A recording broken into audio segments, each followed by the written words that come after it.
Atmung im Ohr. Weil ich The fans of German women's soccer are here, and also the players of the two finalists. And hello and welcome to the Rhein-Energie-Stadium here in Cologne and to the biggest celebration that German football has to offer, the cup final. Over 40,000 fans and bright sunshine, promising pure entertainment. But the two teams they're meeting today, they couldn't be more different. On the one side, you have FC Bayern Munich. They are arriving as the newly crowned champions for the third time in a row. The party on Sunday has been postponed because today they want to win the double for the first time in club history. And on the other side, we have Werder Bremen. They want to be the party crasher. This game today, it's the biggest in club history. And after the semi-final in front of a record crowd, they want to do the next step today. It would be a sensation. Kickoff is at 4 p.m. We are looking forward for the final here in a sold-out stadium.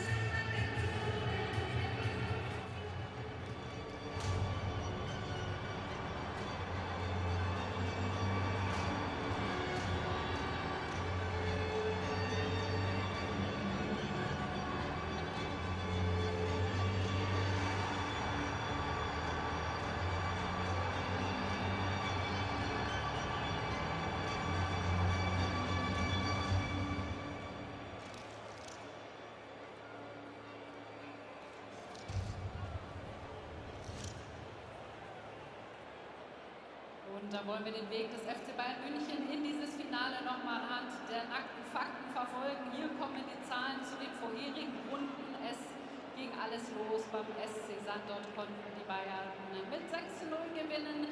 Danach mussten sie im Achtelfinale ins Breisgau reisen, haben gegen den SC Freiburg mit 2:1 gewonnen. Im Viertelfinale gab es dann das erste Heimspiel gegen Eintracht Frankfurt.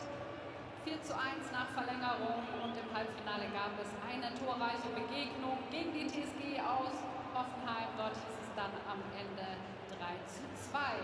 Und ich würde sagen, damit wir nachher auch für etwaigen Torjubel vorbereitet sind, hören wir jetzt nochmal unsere Stimmbänder. Und deshalb, liebe Bayern-Fans, kommt hier euer Song Stern des Südens.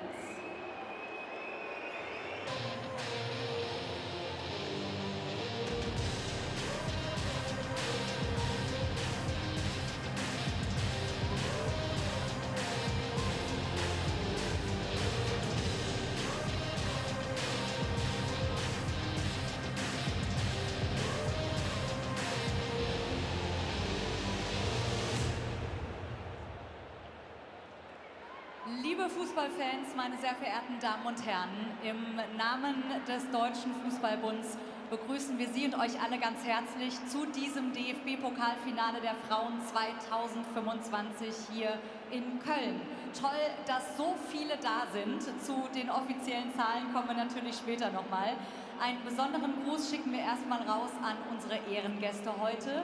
Und wir begrüßen natürlich die beiden Mannschaften, die Spielerinnen, die Betreuer, das Team hinter dem Team, was so wichtig ist, und den kompletten Staff, der jeweils mit dabei ist.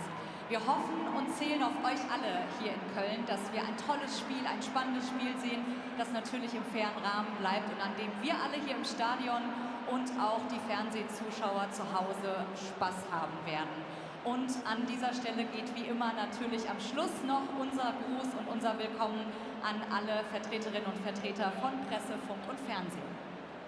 Und ich würde sagen, wir kommen jetzt zum ersten Highlight dieses DFB-Pokalfinals 2025. Denn was fehlt uns noch? Genau, die Mannschaftsaufstellungen. Deshalb, liebe Fans des FC Bayern, mit eurer Unterstützung, hier kommt eure Startelf. Im Tor mit der 32, Ena. Die 4, Gloris. Mit der 5, Magdalena. Mit der 7, Julia. Mit der 9, Giovanna. Die 11, Lea. Mit der 12, Sydney. Die 17, Clara. Die 21, Pernille. Mit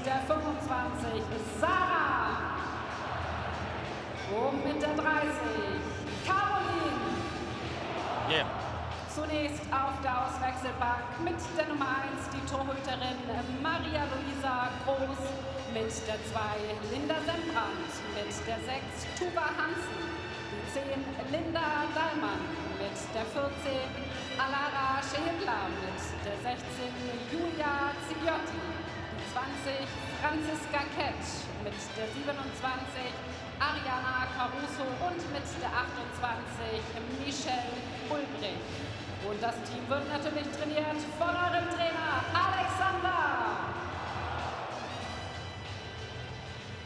Vom bisher größten Spiel der Vereinsgeschichte war zu lesen. Alexander Strauss, your players talked about before a perfect finish for the coach. They also want to win this today for you. How does that touch you? No, this has been some years now where we have been very tight. We have worked together and we started a project in the summer of 22, which we maybe don't share with everybody what we do internally all the time, but what we did and what we focused on and how we kept all the noise in parts where it was tough outside and how we stick together. We knew where we were going and in this journey, but we enjoyed the journey, and I think that that's what they talk about. And no matter how it goes today, we still will have a fantastic finish when we manage to win the league again. And now we have another chance, and we will hopefully attack this opportunity today to see if we can get another one, vintage Bayern Munich Frauen for the last 3 years out of our pockets today, and then we will see if it's enough to beat Werder Bremen. But it's all about being disciplined, and it's all about now focusing on what we are going to do, and then we will take all the other things after. It could be the first double in the club history. How much motivation is that for the players and also for you? No, I try not to think about these things. You know, I know I'm very boring in the answers now, but we are very focused on tasks, and that's been the success story for these 3 years. And I think that that's things that you start thinking about when it's past, if you understand, in the after the game or in the next couple of weeks, or when I leave. I'm always like in the middle of everything. I'm in the bubble, I'm in the moment, and today it's about to try to win another football match, and this is the thing, and then all of these other things that comes with history. But of course, it has been a good journey. Then enjoy the moment. Thank you very much. Thank you. Catalina Perez, over 40,000 fans today. Are these the games you dreamed as a child maybe to be here? Of course, I think it's any player's dream, especially someone that all the players that like me that come from abroad, that you dream of coming to another country and playing a game like this, a final like this. It's amazing. It is the first final for Werder Bremen. You do history right now, or do the club do history no matter the outcome today? Yes, I mean, I think it's a wonderful day for us. I think we have everything to win. This team is full of heart, this club is full of heart, and we're going to give everything that we have here, and it's going to be wonderful. The rules are clear. Of course, you're the underdog. What do you put the focus on? I mean, you didn't score a goal in the last 2 games against Bayern Munich. I think being the underdogs is the best position. We have a lot of heart, we're very focused, and we can do this. We have to believe it and go with it, go for it with all our hearts. And good luck for that. Thank you very much. Thank you very much. Do it to me.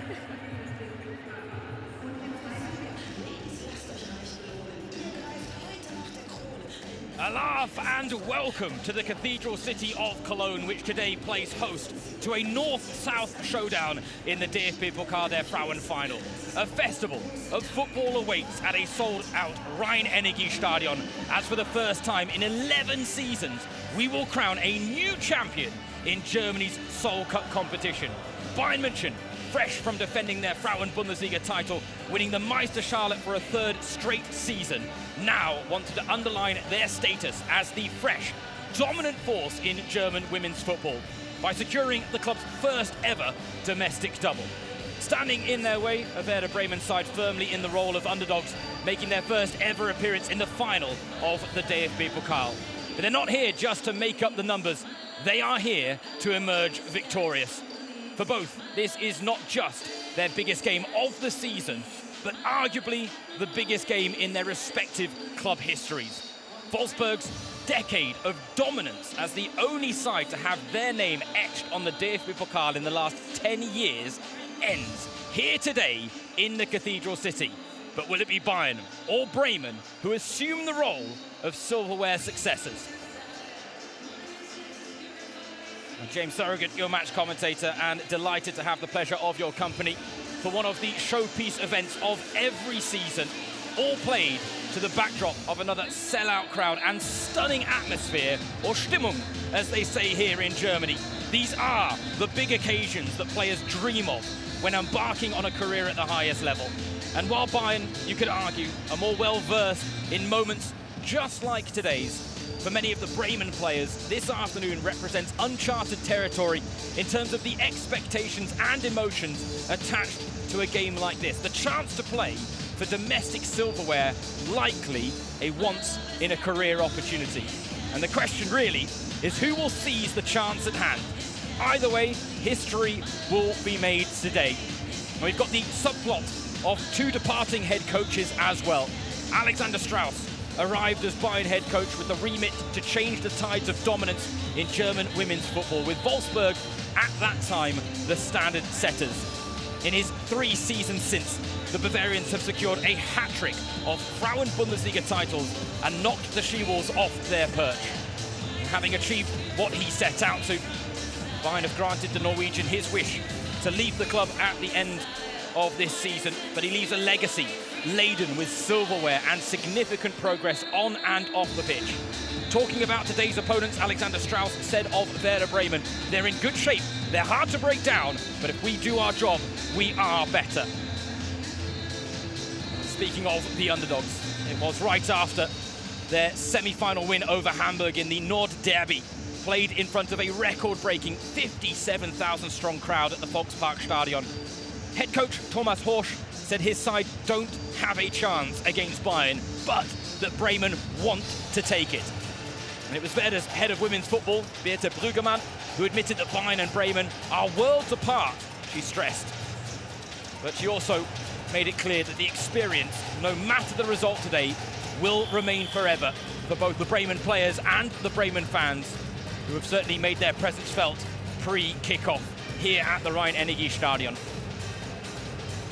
Several interviews with Werder players have featured the same 5 words: biggest game of my career. But on days like these, in games of this magnitude, the football gods sometimes don't stick to the script. Bayern will not want to leave it in their hands, while Bremen will be hoping for a bit of good die favour. offizielle Einlaufzeremonie und begrüßen mit einem riesengroßen Applaus bitte die vielen Mädchen aus Vereinen aus dem Fußballverband Mittelrhein und aus dem Fußballverband Niederrhein. It really has been a festival of football here in the Cathedral City, on the grounds of the Rhein-Energie-Stadion. Numerous youth football tournaments taking place. We had freestyle dancing and football freestylers showing off their moves that, to be honest, I'd probably tear ligaments attempting. Wonderful, family-friendly environment. Everyone welcome. And while we're expecting hot action out on the pitch, it's hot in the stands as well. Hopefully everyone stays hydrated. But on the pitch, the roles of favourites and underdogs are clearly assigned.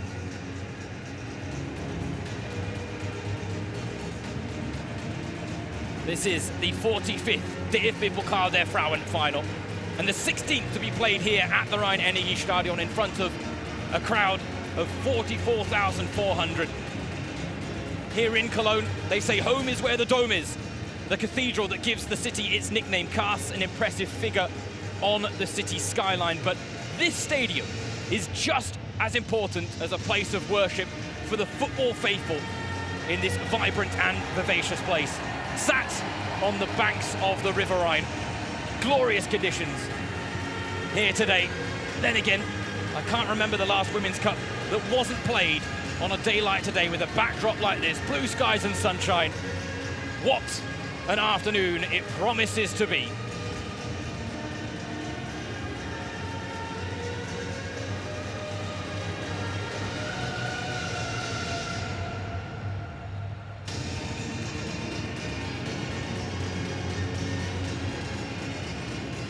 There is the coveted prize.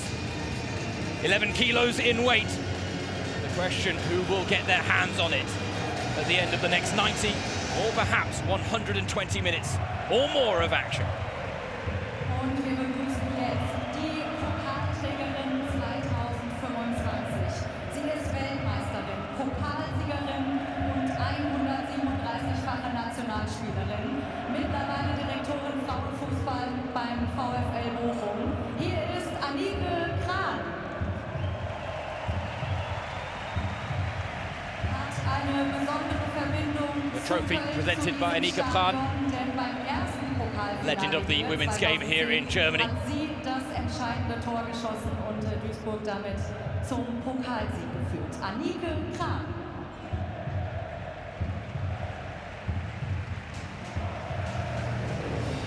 Und jetzt kommen die Hauptdarstellerinnen des heutigen Nachmittags aus dem Tunnel rein. Legend and legacy, pride and prestige. The DFB-Pokal der Frauen is up for grabs. It's north against south.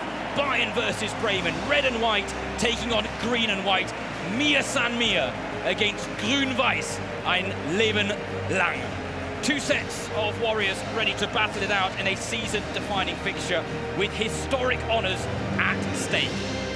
90 minutes, or maybe more, that promise to deliver the full spectrum of emotions this beautiful game has to offer. Freshly crowned Frauen-Bundesliga champions Bayern out to clinch their second ever cup title, and with it, the club's first ever domestic double. Bremen here. Time for the team news, starting with Bayern München as head coach Alexander Strauss makes two changes to the side that clinched the Frauen-Bundesliga title with a 3-1 win over Freiburg. Captain Glodis Vigosdottir is back in the starting lineup after dealing with a minor knee injury in recent weeks. Meanwhile, Jovana Damjanovic replaces Ariana Caruso, which sees Sydney Lawman drop into a deeper midfield role alongside Sara Sadrazil. Georgia Stanway is still sidelined with her knee ligament injury. Lena Oberdorf and Katharina Naschenweng are back in training, but not yet ready to feature. All three, however, are in attendance this afternoon.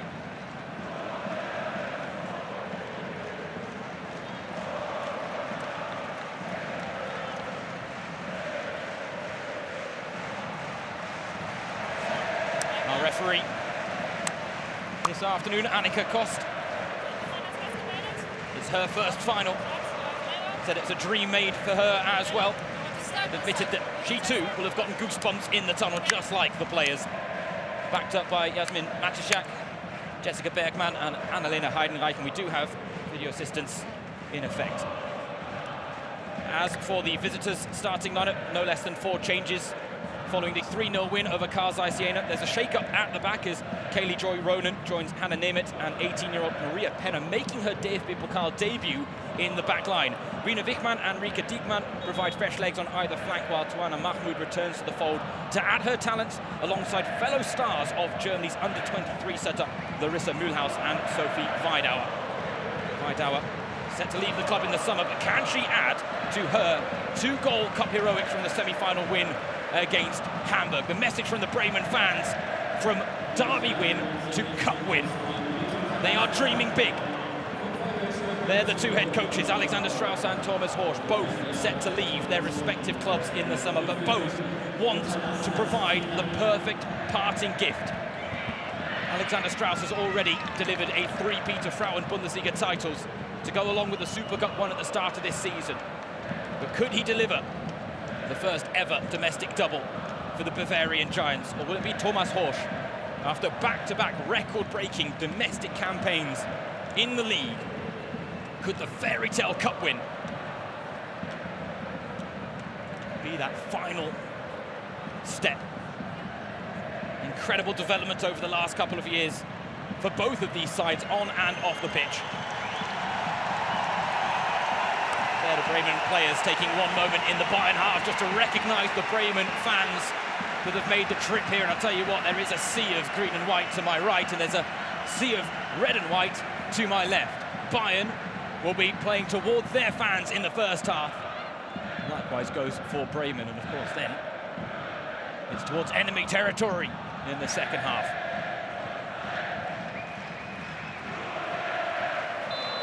History beckons as for the first time in 11 years, the DFB-Pokal der Frauen will crown a new champion as Bayern München and Werder Bremen meet in a north-south showdown at a sold-out Rhein-Energie-Stadion. A festival of football has taken place before the game. Now we await one out on the pitch here in the Cathedral City. But who will act as Wolfsburg's successors after their decade of dominance in Germany's Seoul Cup competition? James Surrogate, your match commentator. Delighted to have the pleasure of your company on May Day, a bank holiday here in Germany for one of the showpiece events of every season, the Cup Final. Bayern already settling into their early rhythm. Freshly crowned Frauen Bundesliga champions, out to clinch the club's first ever domestic double after falling short against Wolfsburg in the final last season. Werder Bremen in their first ever DFB-Pokal final. And after the dramatic extra-time defeat of Hamburg in front of a record-breaking crowd, they are dreaming big of a major upset.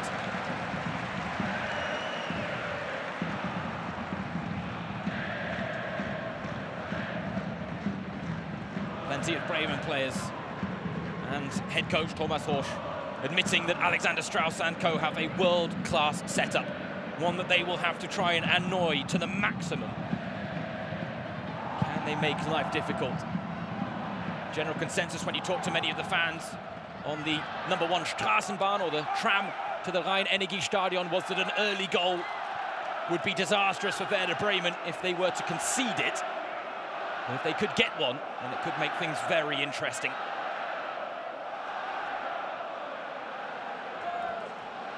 Sophie Weidauer trying to turn the ball around the corner against Magdalena Eriksson. And picked up by Irina Wichmann.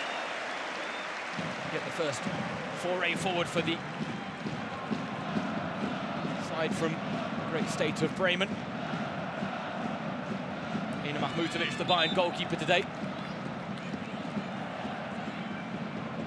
Chosen ahead of Marla Gross, the undisputed #1 before her diagnosis of a malignant tonsil tumour required an operation. She has since made her competitive return, but in domestic affairs, Mahmutovic has been the preferred option. It was in the Champions League that Marla Gross then got her run out. Something tells me the status quo might change again next season. But one of those storylines from a turbulent season for Bayern off the pitch. But it was Alexander Strauss talking before this game about how well his side did to keep out the noise this season, despite that turbulence.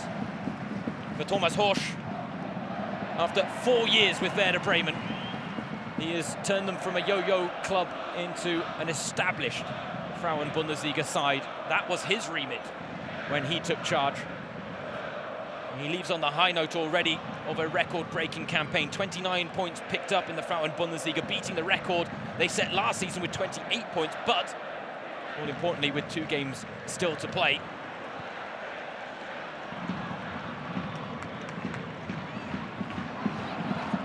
There is icing on the Werder Bremen cake already this season, but who would say no to applying a little bit more? And what better way to apply it than against Bavarian giants Bayern München?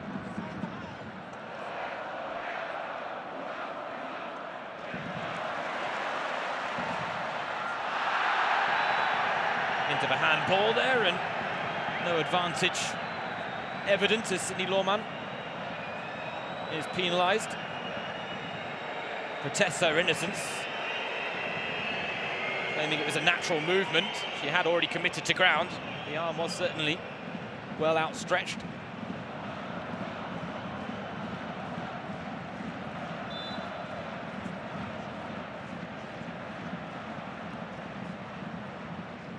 Set-piece opportunities, you've got to think, are going to be key for Werder Bremen today. Mühlhaus with the delivery. Mahmoud attacks, makes a nuisance of herself in the box. Weidauer, loose ball.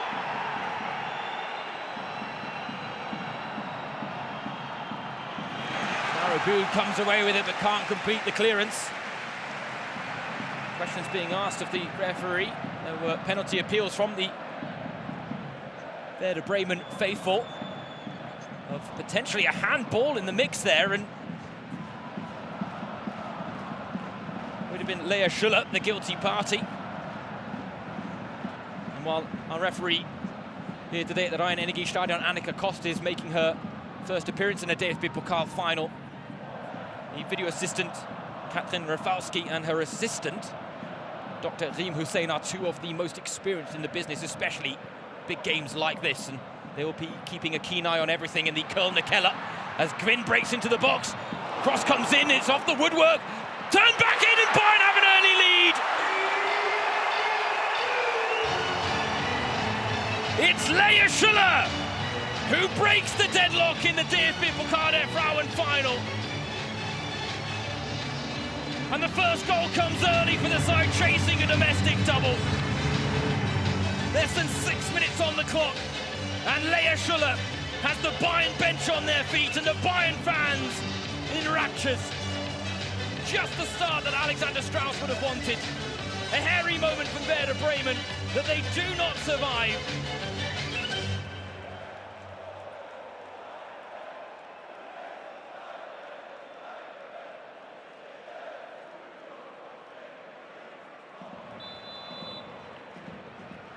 And first blood is drawn Spielminute Tor für den FC Bayern by the München. Bavarian Giants and Leia Schuller. Torschützin mit der Nummer 11, Lea. Neuer Spielstand damit 1:0. The women in red have silenced the fans in green and white. Hope dies last in games like these. Henna with a nice ball. Mahmoud out wide. Once it gets it. For a tricky customer to Anna Mahmoud, but she needs help here. Retreat forced by Bayern.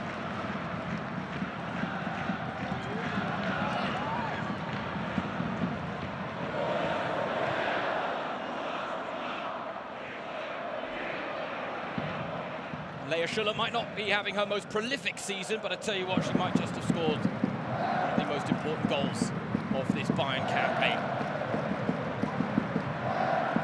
A chance at a domestic double on offer. Last season, beaten 2-0 in the final by Wolfsburg as their incredible run of 10 straight titles was maintained. On to win 52 straight before Hoffenheim knocked them out in the quarterfinals this season. It was Bayern that then knocked Hoffenheim out in the semi-finals to book their ticket here against Werder Bremen. We are guaranteed a new winner. Bayern with the early advantage.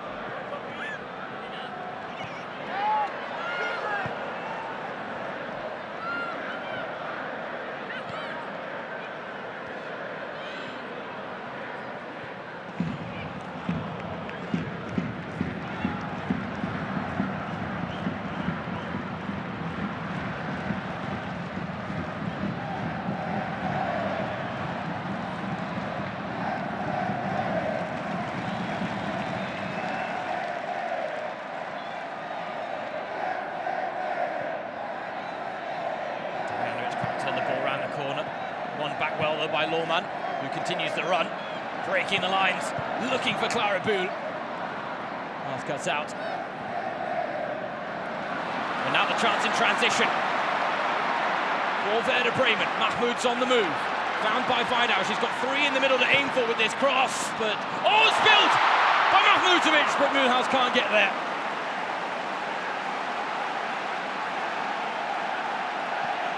We had a hairy moment at the back for Werder Bremen that led to the opening Bayern goal.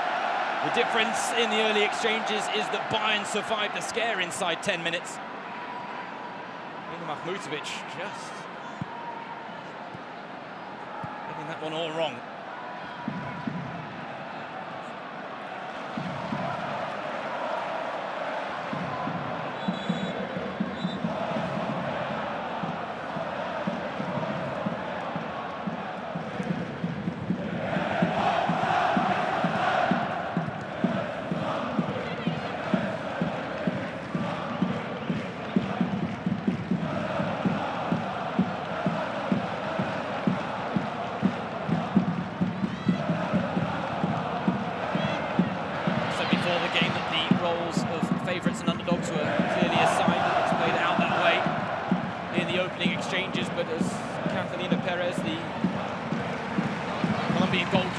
long-term injury absentee for Werder Bremen said before this game. This is a club with heart, Werder Bremen. They will not give up as Larissa Mühlhaus now into the box. An equaliser is what they're looking for. Weidauer gets the shot off, but it's blocked. Now with Penner, early delivery, testing Mahmutovic again, but this time she equipped herself well. Moment just to gain a bit of confidence after the slip-up a few moments ago.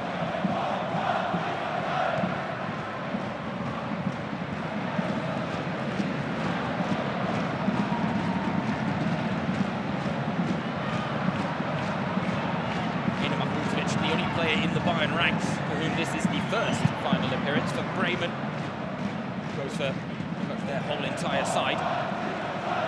And you have to admit that for many, this could be a once-in-a-career moment. They wanted to seize it. They wanted the fairy tale. Thomas Borsch's farewell tour. But a nightmare start. You've got to think that would have been one of the first messages from Thomas Horsch before this game. Keep this game as tight for as long as possible. That's Neuendorf there, the German Football Association president. The big names, big dignitaries in attendance here today, as they should be.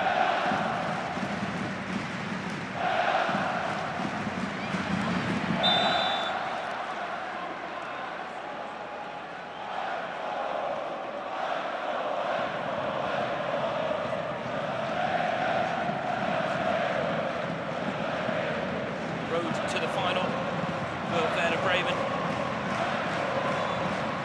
Started with a 4-0 win against Arminia Bielefeld, followed up by a 3-0 win against Fortuna Köln. In the quarterfinals, a 1-0 win against Leverkusen. And that famous 3-1 win against Hamburg. Simon with the free kick. Oh, and marks! And what an opportunity for the captain. Flores Vigorstatich will be mightily frustrated that she didn't do better with that opportunity.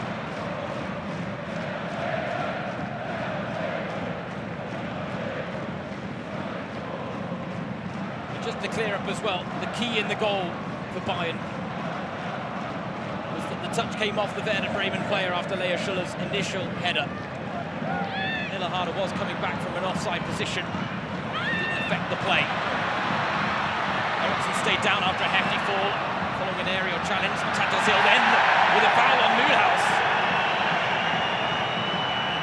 Sudden a few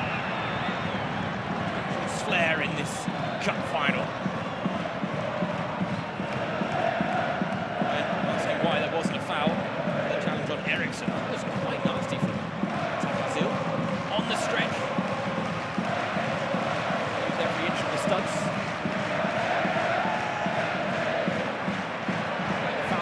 Gone Bayern's way. I believe the challenge on Magdalena Eriksson. Interesting review of the situation there from Annika Kost.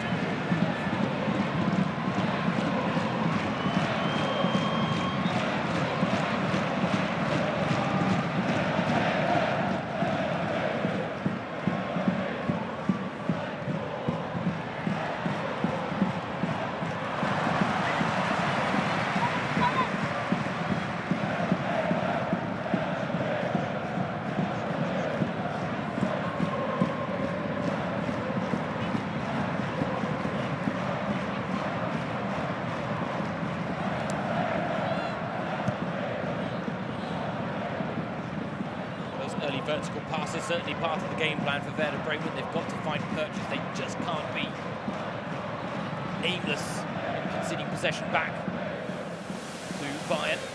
Damjanovic working in tight spaces out wide, finds Tattelsill, back to Damjanovic. Patient play here from Bayern.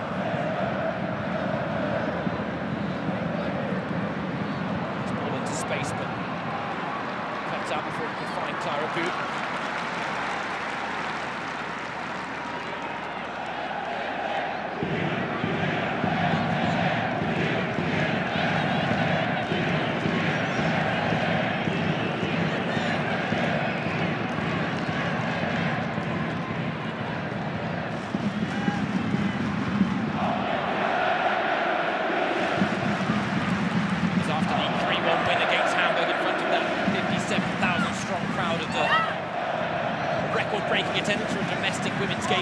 Germany. International games have set a higher figure, but it was quite the turnout. And again, it's just part of the growing storyline, the growing narrative of the women's game gaining more recognition and then getting more resonance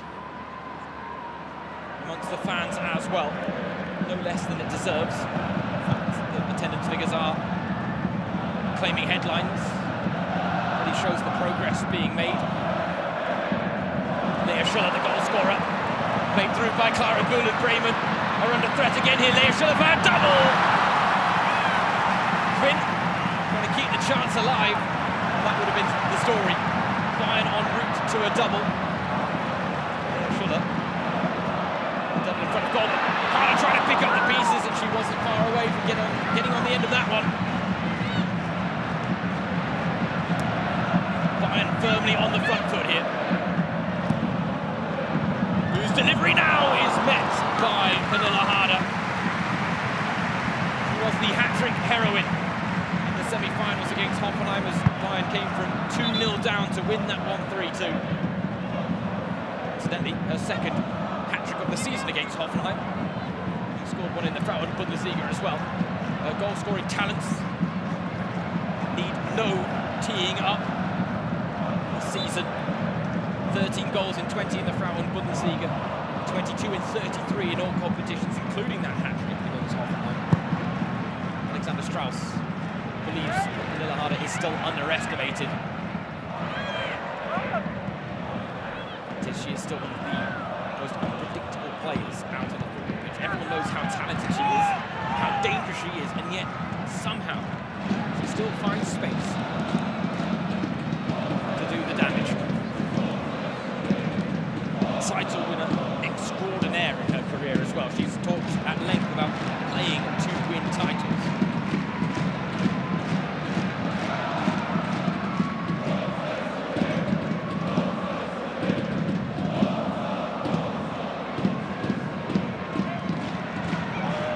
This season, her 10th in a row with silverware. There's Clara Buhl to the byline. Quinn making tracks through the middle. It comes to Pernilla Harder. Cross turned into more of a shot, and in the end, an unsuccessful version of either.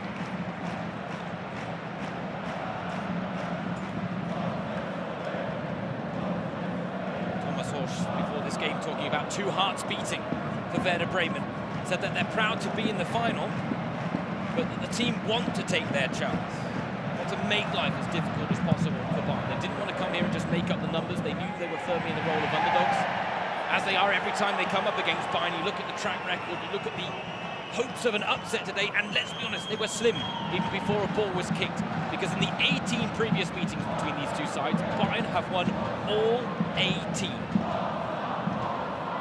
Go back to match day 15 a few weeks ago, and to their credit, Werder Bremen did push Bayern hard in a 1-0 defeat. Pernilla Harder scoring in the 16th minute in that game, so it was an early goal where Bayern didn't really quite force the issue afterwards, and Bremen will take solace in that fact, but something tells me Bayern will want to go one better than they did in the league on that occasion. They'll want to put this game beyond reach and not leave it open, because in a cup final anything is possible, even if you get the early goal as the favourites. Well, there's nothing to say that Werder Bremen can't find a lucky punch of their own to restore the status quo, and from there football gods have a funny way of working sometimes.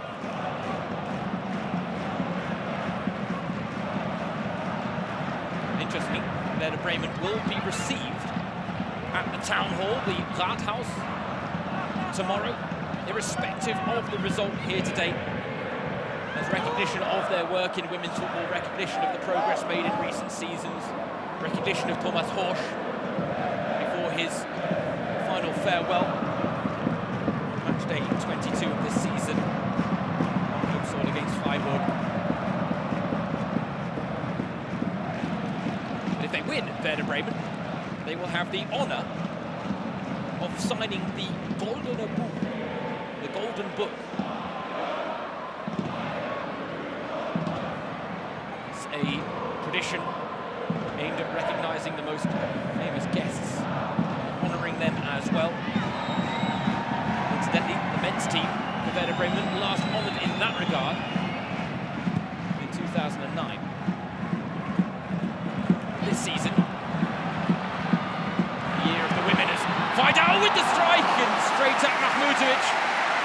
who had it covered the whole way. Let's reference another quote from Thomas Horsch. He talked about Bremen's belief today stemming from games like the one against Eintracht Frankfurt earlier this season. He described that game as being won with a clear plan, a great goalkeeper, and a goal of the month from Sophie Weidauer. It was a stunning effort that will also go down as one of the goals of the season. I don't want to give her many efforts on goal. There we see Max Ebel and Christoph Freund, the board director of sports and sporting director, respectively, for Bayern. There was criticism from the Bayern ranks that some of the power brokers didn't attend the semi-final win against Hoffenheim. They're making the same mistake today. Pernilla Harder finding Clara Bühl, cutting inside. Clara Bühl to the back post it goes, but just wide. And Lea Schuller is really good in the air, but even she didn't have the hops quite to get there. Clara Bühl, who's been in magnificent form ever since she signed a contract extension at the beginning of March. 3 goals, 3 assists in the game since. Said that she had the gut feeling but there was still a lot to achieve. That includes a first ever domestic double. Harder. Finding Bühl again, who's having a lot of joy down this left wing. Clara Bühl! Will have to do better than that to beat Livia Peng.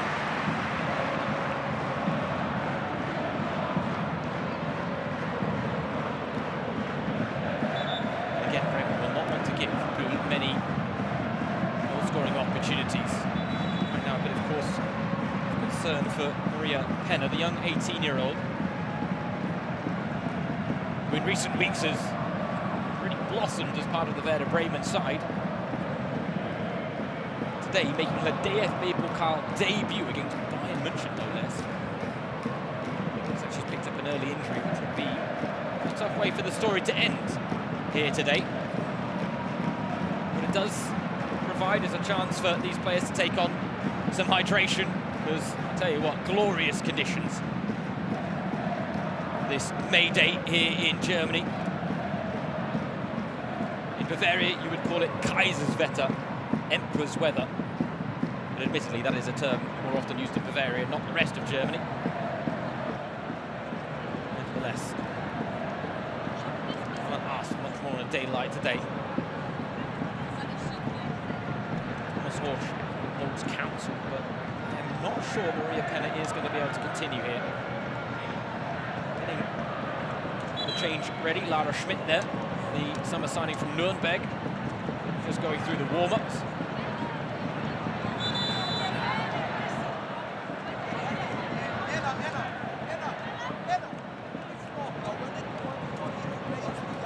Strauss, the tinkerer, as he's known here in Germany.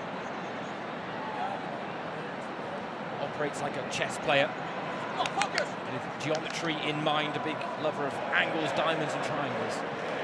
In her words, what a legacy he leaves behind.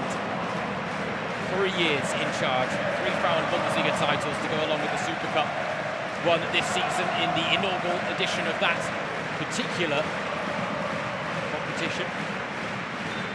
The game played between the cup winners and the title winners. Of course, it was Wolfsburg against Bayern. If Bayern do win the domestic double, then Wolfsburg, or the side that finished second in the Frauen Bundesliga, which is Wolfsburg right now, with 2 games left to play, they will provide the opposition at the start of next season. Now Maria Penner has had the eye spray, that magical eye spray doing its work once again.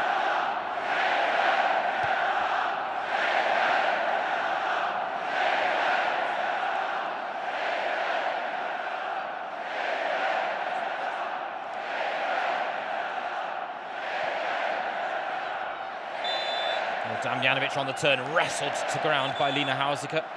The Werder Bremen captain draws the attention of Annika Kost, who says no more. Hausiker, who recently made her return from almost a year out with an ACL tear. They said her knee's happy, she's happy. She's ready for more sore muscles. It said that the final here today was even more special after that long-term injury. But also for Werder Bremen, the club as a whole. Underline the fact that it is simply historic for Werder Bremen just to get here. Their first ever DFB-Pokal final. Taking on the mighty Bayern München. Easier said than done. But ultimately, the Bremen are here to win, and they've done well to hold their nerve despite conceding early through Lea Schüller's header. Difficulty is, goals are hard come by for teams against Bayern. Juliana Wirtz there, one of the big names back on the bench for Werder Bremen. She did make her return from torn ankle ligaments against Karsai Siena. There's the other big name, Sharon Beck, a former Köln player, so back on her former stomping ground here at the Rhein-Energie-Stadion, where Köln certainly had their fair share of grand days out. Beck signed in the summer from Köln. Promptly after the transfer was announced, she went and tore knee ligaments, needed surgery. Vidauer trying to make something happen. Eriksson comes away with it. Sophie Vidauer, who is set to leave Werder Bremen at the end of this season. 47 games and counting, including today, 14 goals scored. She was the top goal scorer last season. Right now, Larissa Mühlhaus holds that honour in the current campaign, but according to reports from Radio Bremen, it is the newly promoted side from the second tier of German women's football, Union Berlin, who are set to acquire her services, and what a coup it would be for the capital city side if that were to be true. Big loss for Werder Bremen, but then this season hasn't quite gotten the best out of Sophie Vidauer. Injuries have played their part, niggling ones along the way. But at the same time, she hasn't quite been the first choice forward she was for Thomas Horsch last season. And as a result, she wanted a new challenge, and Union Berlin would certainly provide that. Of course, the Frauen-Bundesliga next season expanding to 14 teams. One team relegated this season, that's Turbine Potsdam. Their fate has already been sealed, but it, truth be told, had been sealed for quite a long time. We just needed it mathematically confirmed. But what it also means is that we'll have 3 teams promoted from the second tier. Nürnberg and Union Berlin have both confirmed their promotion. Right now, Hamburg and SV Meppen are the 2 other teams jostling for the third and final spot. Of course, it was Hamburg that Werder Bremen beat in that derby in the semi-finals. A 3-1 win after extra time. They were 1-0 up. They were a woman down before Sarah Stöckmann scored in the 90th minute to send the tie into extra time. And there it was late on that Vidauer and Verena Wieder got the goals to put the gloss on a result that was certainly not as comfortable as the 3-1 scoreline suggested. And Werder Bremen, coming into today's game against Bayern, said they wanted to arguably do what Hamburg did to them, which is really get stuck in, make their courage known early doors. And while they have done elements of that, the early goal has certainly hindered the progress and ultimately hindered the confidence levels as well. Simon is inside Bühl, found by Clara Bühl. Caroline Simon! Oh, yes! Bayern double their advantage, and they're marching towards their first ever domestic double. History beckons for the women from Munich, and they are rising to the occasion. Less than half an hour played. They've got 2 goals to their name as Simon adds to the effort from Lea Schüller.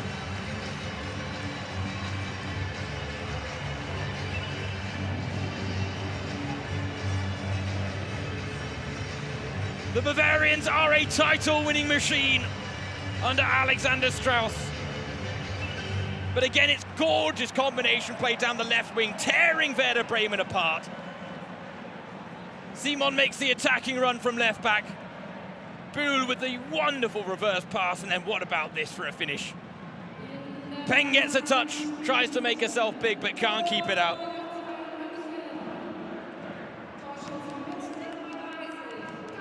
Bayern came here as favourites, And they are underlining that status.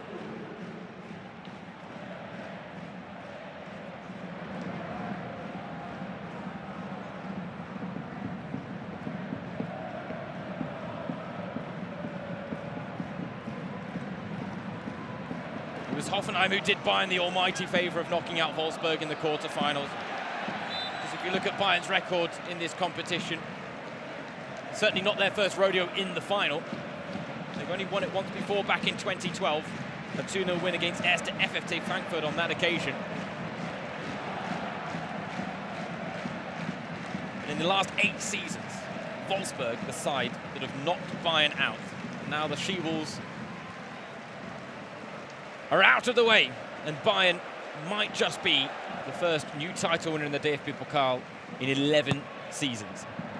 Bremen need an almighty miracle to overturn a 2-goal deficit against a side that are clearly hungry, and they might have had the handbrake on their title celebrations after the 3-1 win against Freiburg, but I tell you what, the handbrake is off today. And if they do emerge victorious, which they are now well on course to do, there will be no handbrakes on the post-match celebrations today. Yes, they're in action on Monday night against Karl Jena, but something tells me that will not be at the forefront of the minds of these Bayern players here in the Cathedral City.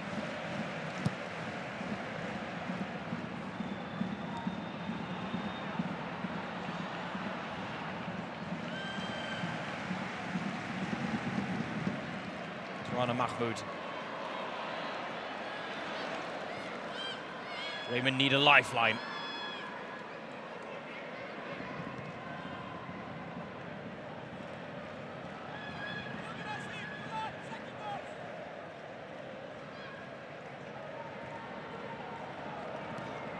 Oh, hint of a handball there, but play was going to go on. Igor Stotich steps out well.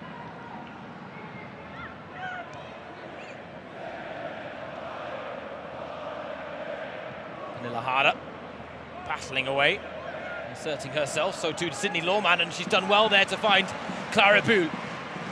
Schuller's on the move on the overlap. Tantasil to Harder. Harder to Lawman. Back to Harder it goes. And well, an offside flag that was very late in coming, but does finally arrive.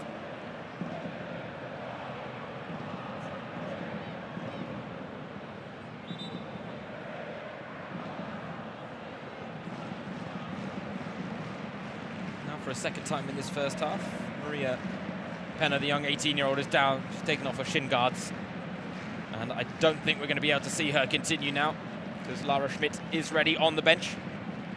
Now Thomas Horst said his side didn't stand a chance against Bayern, but they wanted to take it. Fortunately, very few opportunities to do just that through under 35 minutes here at the Rhein-Energie-Stadion.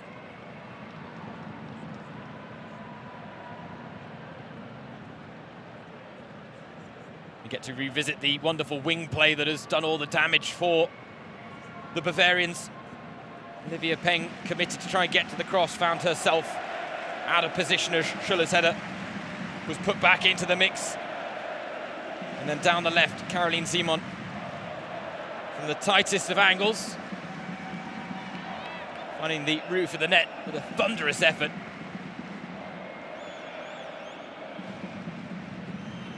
Hadn't scored in the DFB-Pokal this season except for the own goal she was responsible for in the quarter-finals against Eintracht Frankfurt, and what a moment that could have been had Jovana Damjanovic not found a last-gasp equaliser on that occasion. Bayern then went on to win 4-1 in that particular cup tie, as Momoko Tadikawa announced herself to the world of German women's football, proving that the hype surrounding her name is justified.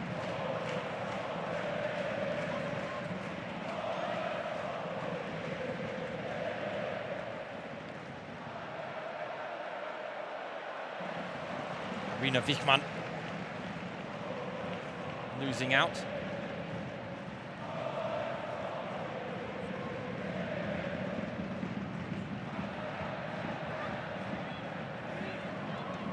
Lara Schmidt has come onto this right wing as well. introduces herself to the game with a tackle and a push on Caroline Simon, but maybe that is the remit, maybe those are the instructions, because Bayern are breaking down Bremen with relative ease. Down the left. Big shame to see Maria Penna, the 18-year-old, brought off injured in what is her DFB-Pokal debut. It could have been quite the story. Debut to then win against Bayern as Simon should get booked here for the very late challenge on Mahmoud. She argues it's the first of the game. Almost a bit of happenstance there as the running lines cross, but no, actually that's quite cynical. That's a genuinely cynical trick by Caroline Simon, using the savvy, perhaps, of her 32 years. Joins Bayern as a treble winner with Lyon. Recently signing a contract extension for an extra year. Three-timer Frauen Bundesliga champion. They said it was an easy decision. She loves the team and the environment in Munich. Given the injury to Katharina Naschenweng, her availability, Caroline Simon, has been crucial for Alexander Strauss this season. Injuries have certainly played their part in the campaign for Bayern, but here is Simon now, chancing her arm from range, but dragging it wide. You can understand why the confidence is there after the first goal. Her 4th of the season in all competitions, her 19th all told in Bayern colours. Big Harry Potter fan, but she couldn't conjure something up just then.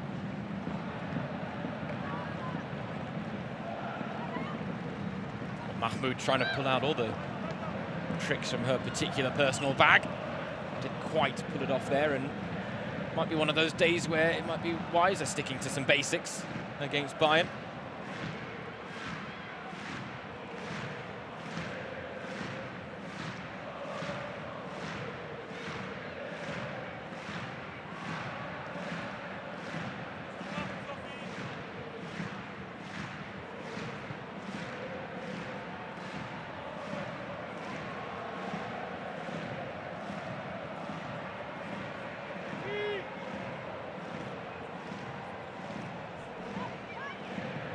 Eriksson quickly closed down by Weidauer. That is the heart, that is the fight. Those are the battling qualities that Bremen, 2-0 down, 4-0 down, 6-0 down, will bring to the table every minute of every match. That is what Thomas Horsch has instilled in these players. And arguably one of the biggest compliments you can give him for his legacy with Werder Bremen. 9 years with the club, but 4 with the women's team. Back in April of 2019, he lost a DFB-Pokal semi-final against Bayern with Werder Bremen, whilst acting as the assistant under Florian Kohfeldt with the men's side, and he wanted to exact a bit of personal revenge as Julia Gwynn getting around the back post. Bounces in the danger area. Lara Schmidt doesn't deal with it. Damjanovic trying to keep the chance alive here for Bayern, finding Simon. Vaukling for company, back to Bühl. And the retreat forced by Werder Bremen. Strauss wants it recycled down this left wing with Clara Bühl. One of the best dribblers in German women's football. And a huge win for Frauen Bundesliga that she has decided to stay with Bayern. Would have been a shame to lose 2 big German names in one summer, with Jule Brand also set to depart Wolfsburg. Questions were asked whether Clara Bühl might do the same, but committed her long-term future to the club. And a huge statement. Mind making a couple more with the extensions for the talented teenager Alara, not to mention the signing of Barbara Dunst from Eintracht Frankfurt. Now Clara Bühl. Oh, it could have gone anywhere, but Bremen still trying to clear their lines. Olivia Peng needed to give the shout there because the ball was coming through to the Bremen goalkeeper. But a lack of communication there could have proved costly. It was Juliana Wirtz. Thomas Horsch talked before this game about the ability for Wirtz to bring calm into the midfield battle. I just wonder whether he might call upon that at half-time, given the lack of composure they've had in those moments. They are conceding the ball a little too quickly to Bayern, and while they are trying to get themselves forward on occasion, this game so far is being played all Bayern's way. For all the talk of there being worlds between these two sides. That is now playing out on the football pitch as well. And that would have been the minimum target for Werder Bremen, would be to at least keep this scoreline respectable, and it certainly still is at 2-0, but the threat now is that it could become rather convincing for Bayern.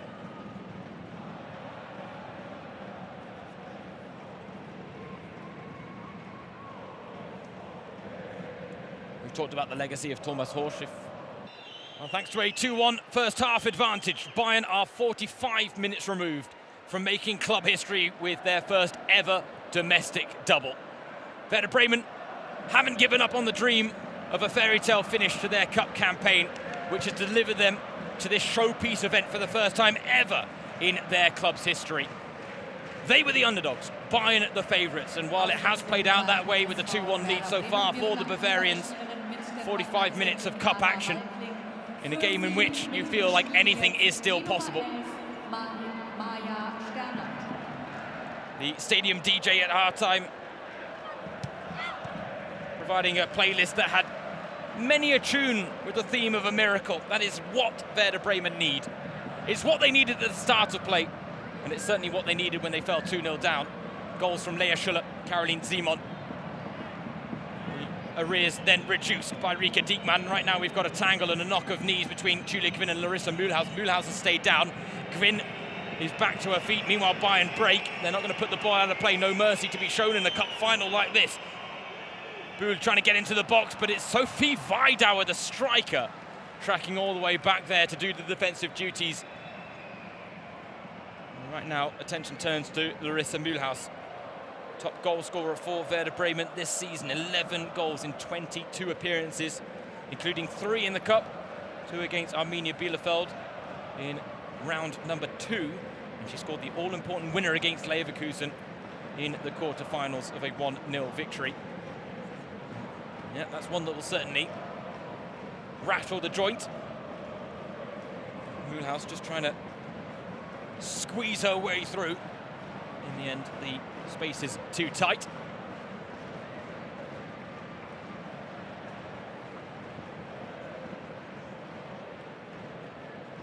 At 22 years of age, Larissa Mühlhaus in her first season at the top flight level with Werder Bremen, and acquitted herself well, looks right at home. Amongst the best that Germany have to offer.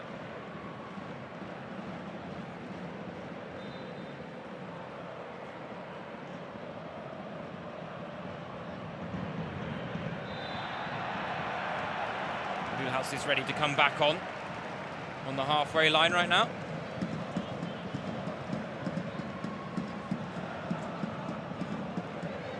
Run that one off, just for the time being at least.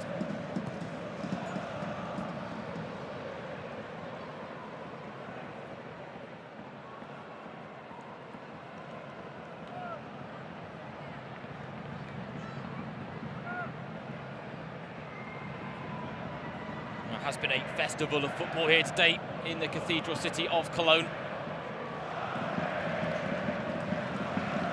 Pre-match build-up on the grounds of the Rhein-Energie-Stadion, where we were treated to all sorts of entertainment and activities. There were numerous youth football tournaments taking place, a total of 11, with 100 different girls' teams and approximately over 1,000 players taking part in them. It's all part of the German Football Association's Women's Week. Early cross for Bayern, dealt with at the near post by Lara Schmidt. No chances being taken. Rightly so by Werder. That ball was right into the challenge. Excuse me, it was actually Hannah Nemeth getting a foot to the ball to put it out for a corner from that far side. Got Lohmann and Damjanovic making a nuisance of themselves in the 6-yard box, but plenty of targets to aim for. Goris, Eriksson, Schuller, as play stopped due to the tussling going on inside that 6-yard box. Lara Schmidt, the one being tasked with keeping Jovana Damjanovic quiet, which is never easy.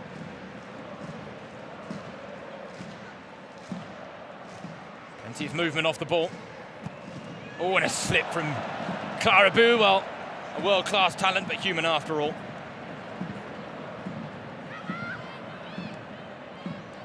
Blame the studs. It's always the go-to move for footballers in moments like that.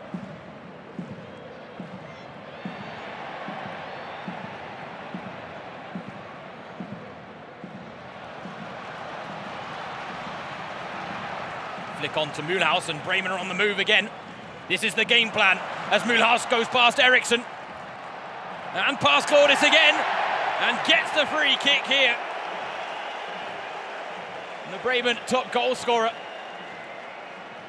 taking on mission impossible as a solo. A yellow card to the Bayern captain. Can't have too many complaints about that. Got beaten in the first challenge, nibbled at the second, caught Mühlhaus on the toes. Great play by the Bremen striker. And this is a situation of huge promise, because this is one of the criticisms if we had any of Werder Bremen, and it's hard to in the context of this game, given it is their first ever DFB-Pokal final. If you looked at the first half, I mean, the keys to success here today, set pieces would be one of them. They didn't make a lot of their dead ball situations in the first half. Mühlhaus is the top goal scorer, but she is also the first choice set piece taker. And she has an option here of maybe trying to catch Mahmutovic out of the near post or trying to find a teammate. It is Mühlhaus, it's low, it's flicked on dangerously, and Harders at the back post to head it away from danger momentarily. Vidauer picking up the pieces now. Back to KJ Ronan, she goes.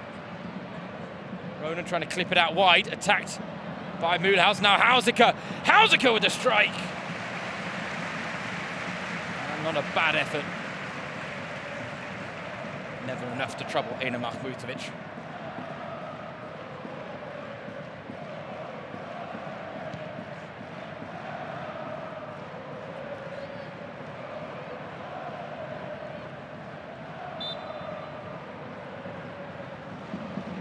Thomas Horsch.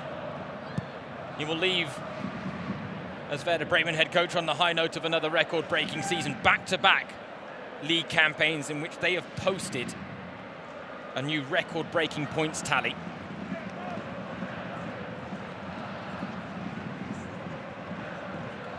He wanted his side to give a good account of themselves. And they might be 2-1 down. There will be many elements of this performance so far that have been quite pleasing for Thomas Horsch, and it is a clear game plan because they know Bayern are the side with the greater sense of individual quality. There's been a lot of talk about these two teams being worlds apart in terms of their resources and capabilities.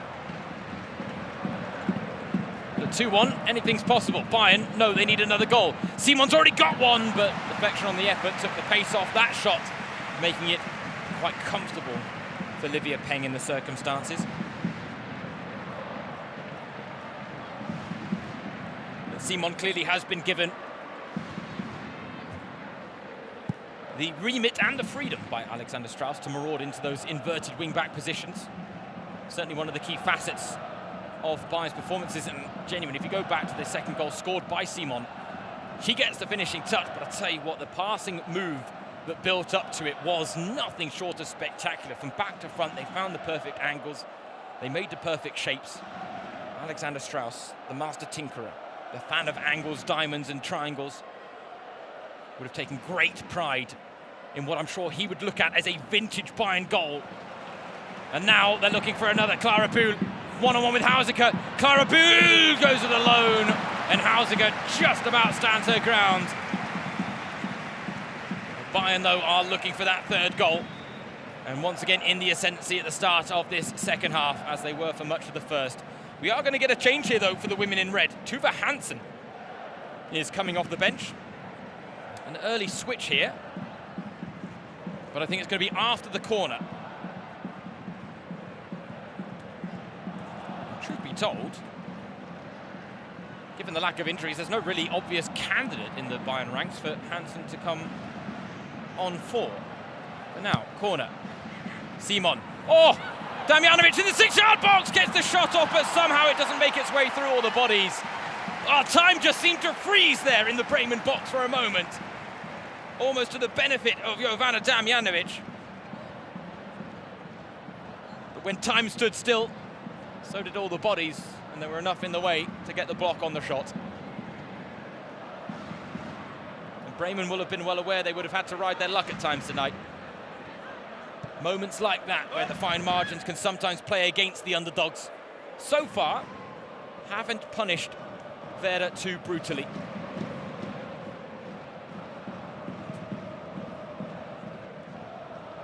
I'll just go back to that opening goal and the manner in which it fell. A random cross that came back off the bar, sliced by Julia Gavin, pen committed, found herself out of position, and Schüller was able to head into a virtually empty net. As we see, it's Caroline Simon making way for Tuva Hansen. Got to imagine maybe there's something behind that decision more than just tactical variation or a like-for-like change, or the need for fresh legs out wide on the left. But Simon, right now, she is the scorer of the winning goal in this DFB-Pokal der Frauen final. The 45th edition of this showpiece event. And for the first time in 11 years, we are guaranteed to have a winner that isn't called VfL Wolfsburg. The last side not called Wolfsburg to win this competition were Erste FFC Frankfurt back in the 2013-14 campaign. Back then they picked up a 3-0 win against SGS Essen.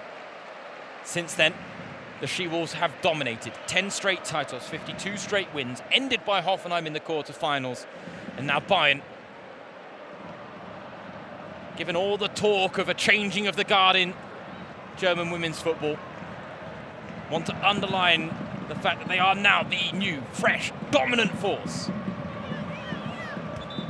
Wolfsburg have been usurped, irrespective of today's result, but today's result would really ram home the point. And that was what Alexander Strauss was brought to Bayern to do. Knock Wolfsburg off their perch. It's exactly what he's done. 3 years, 3 titles. A first domestic double perhaps on offer here today. As Ronan clips one in. Awkward. And the final touch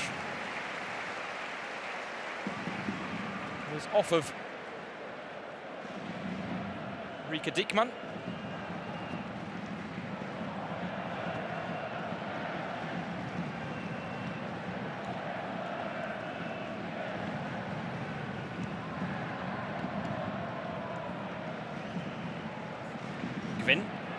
Just trying to show a little touch of flair down here.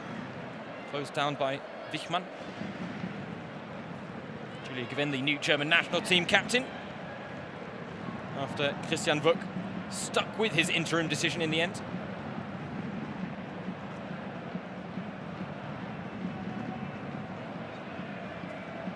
Ready to lead the charge, Julia Gavin, at the European Championships this summer in Switzerland. Germany, of course, the record title holders in that particular competition with 8 titles to their name, and given their reputation, will always be seen as one of the pre-tournament favourites, but there might be sides ahead of them in that regard, given the fact that they are still finding their feet under Christian Wuck.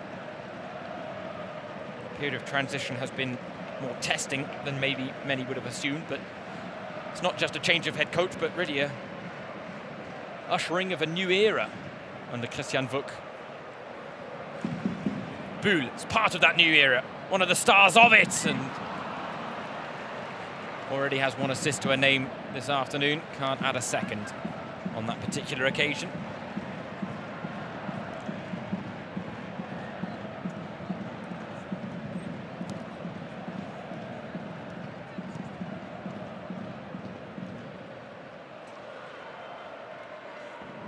Maya Sternad, the half-time substitute, brought on for Ricarda Valkling.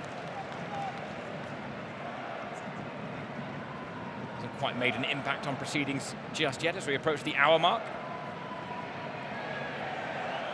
Damjanovic doing the job of the referee, and Annika Kost not happy about it as she threw the free kick a little further back and now has a few choice words for Thomas Horsch on the sidelines as well. Ever the competitor, Jovana Damjanovic. As the Werder Bremen fans on their feet once again. Very impressive turnout. I was going to say, we were hearing numbers of 4,500 Bremen fans in amongst the 44,400. I think it's way more than 4,500 today. As the cross comes in, Mühlhaus went for the overhead, and in the end all she got was the face of Julia Kvinn. Well, after the goal she scored in the 3-0 win against Carl Zeiss Jena on the weekend, you can understand why she chanced her arm and felt she could go for the spectacular. In the end, all it earns her is a booking.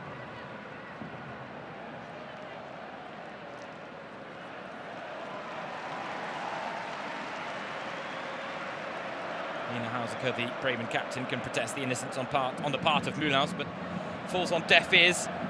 The two number 7s clashing here. And yeah, a little toe to the cheek of Julia Kvinn.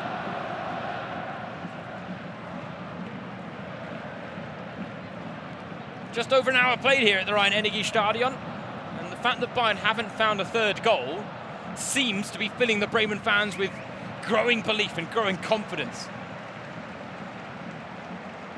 The fact is, history made by Werder today, irrespective of the result. This will be an everlasting memory for many of these players. They'll be hoping it's not a once-in-a-career opportunity, but it could be for many of them.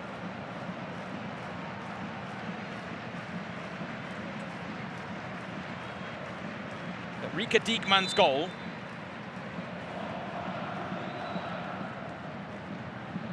has meant that the Bremen dreams are still alive and kicking when they were under real threat at 2-0 down. Hint of offside against Lea Schuller, but play goes on. She's got Bühl in the middle. Lea Schuller teeing up Pernille Harder, and Peng with the save.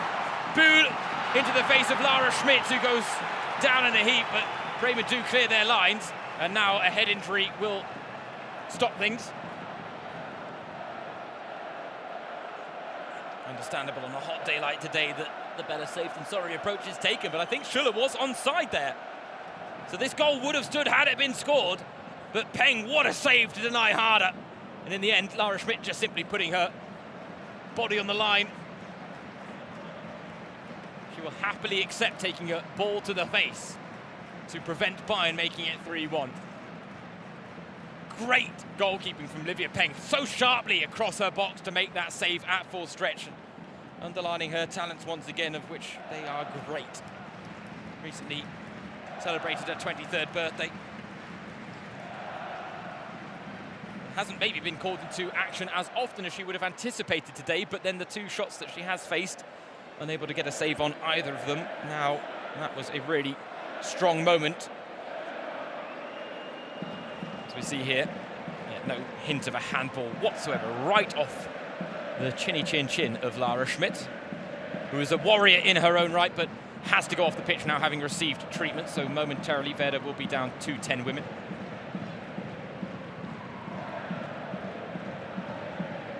Signed from Nuremberg, this side relegated last season, promoted this season, so she'll be set to face her former side with Werder Bremen in the coming campaign. 24 years old. Talk about wanting to meet the expectations when she joined Werder Bremen. I think she's probably exceeded expectations in her debut season.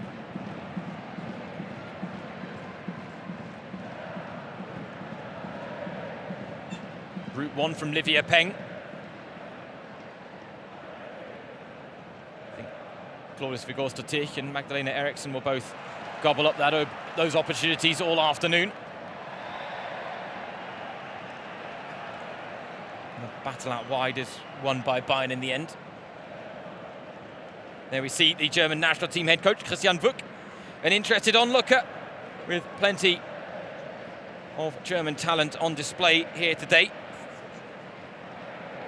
Maybe a chance as well for him to get a look at some of the stars of the under-23 setup in the Werder Bremen trio of Tuana Mahmoud, Sophie Weidauer and Larissa Mühlhaus. Three that might have a future with the senior side further down the line. Right now, Cindy Lohmann will also be a player wanting to catch the eye of Christian Wuck. Now with Zadrazil. Closed down. Finds the pass. Cross comes in. Lea Schuller! Scores the first goal of the first half, scores the first of the second as well. Bayern restore their 2-goal lead.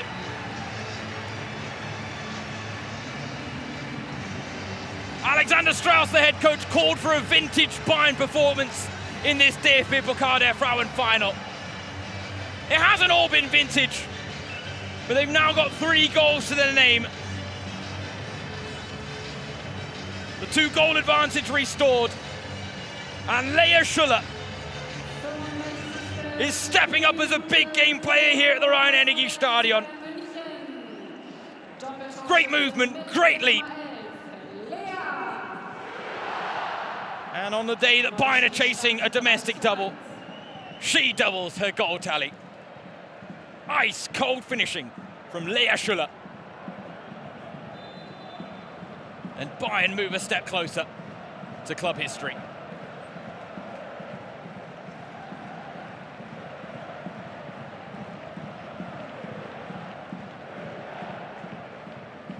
Goals number 92 and 93 of her Bayern career. A player that with SGS Essen came up agonizingly short in a DFB-Pokal final against Wolfsburg back in the day.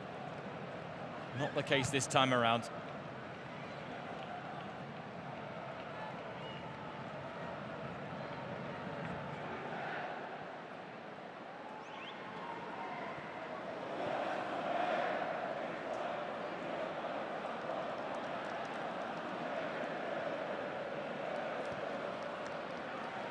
I think the disappointing thing from Werder Bremen's perspective for that last goal is that no one was touch tight to Lea Schuller. And you just cannot afford to let a striker of her talents pop up in a box, unchallenged like that. Because the result, 99 times out of 100, is punishment. And the punishment on this occasion is perhaps a goal that has killed off all comeback hopes for Werder Bremen. Rika Diekmann tried to light the flames and inspire a comeback with the goal scored before half-time. Thomas Horsch would have tried to find the right words with his team talk to maybe dip into a little bit more courage and bravery. And again, Werder Bremen have nothing to be ashamed of this afternoon in terms of their performance. But Bayern's individual quality is greater, and it's shown. Booth's free kick, Sternad with the header clear.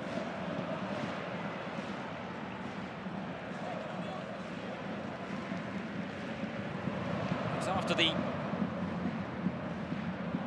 3-1 win against Hamburg. Everyone talked about how taxing that performance was. Thomas Horsch himself saying he felt like he aged 10 years in that game alone. Said it took a couple of days to recover from in the end. Praised his team for their passion. And that passion has been on display once again. The heart, the drive, the determination, it's all there. But quality. Individual quality is something Bayern have in a way that Bremen don't. And sometimes in games like this, a cup final, that individual quality and the discrepancy in it can be completely nullified and neutralized. It's up to the job, or it's up to the favourites to cement their status, and Bayern have done that today. Lea Schuller now, it might get worse for Bremen as Harder is denied her goal in the final.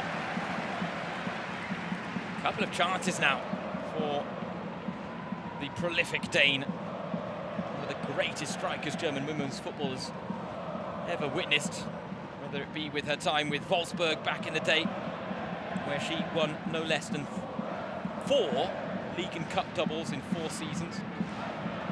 This will be her 10th straight campaign at the highest level where she gets silverware at the end of it. It started with Lynn Cupping back in 2016, the 4 years at Wolfsburg, and 3 years with Chelsea, and now back-to-back seasons with Bayern, back-to-back title-winning feats.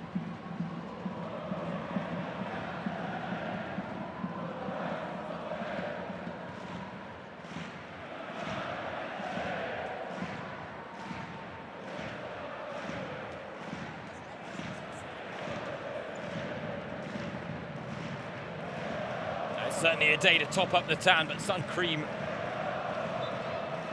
very necessary.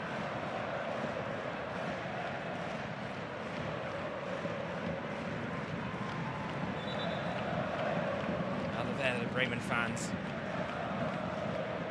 trying to keep themselves lively, trying to stay noisy. But there will be realists among them that know that this uphill struggle, a 2-goal deficit at 3-1 down with just over 20 minutes to play here at the Rhein-Energiestadion, might be a step too far for their Werder Bremen side against Bayern München, no less.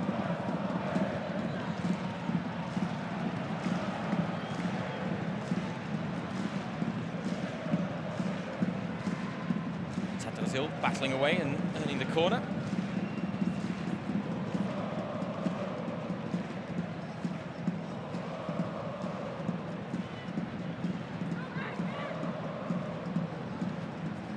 Turning off the training ground as Magdalena Eriksson gets everyone congregated at the back post. Now they move forward, but it does go deep. Eriksson's underneath it, so too was Leah Schuller. Peng with the save and just about kept it in play. Oh, Damjanovic, that should be a foul on Peng. Well aware of what she was doing, denying the counter-attacking opportunity with one of her players still down. But again, a worthy punishment to stop Bremen getting the ball forward quickly. Bayern might be 3-1 up. They don't want to take any chances. They don't want to let Werder get another goal.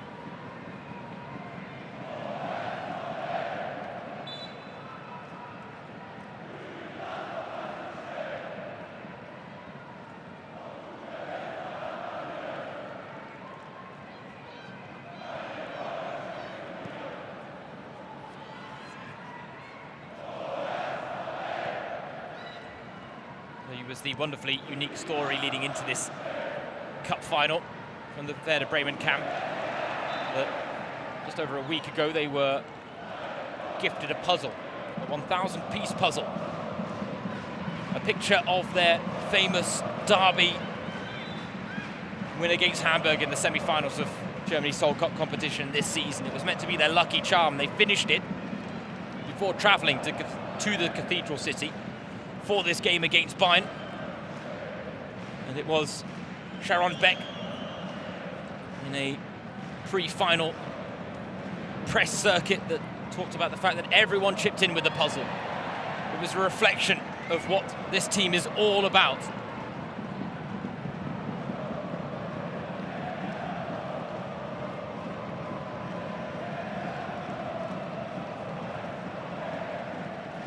But today, out on the pitch, Bayern have made a complicated puzzle look relatively simple.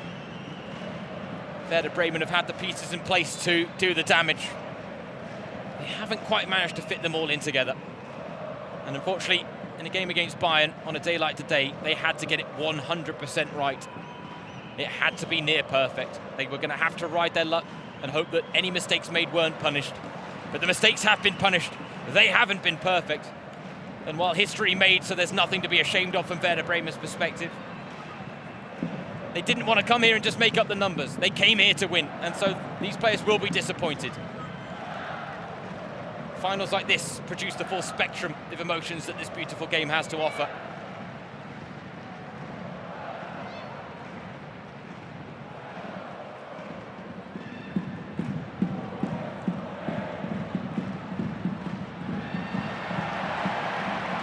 Strong challenge, but a fair one in the eyes of Annika Kost.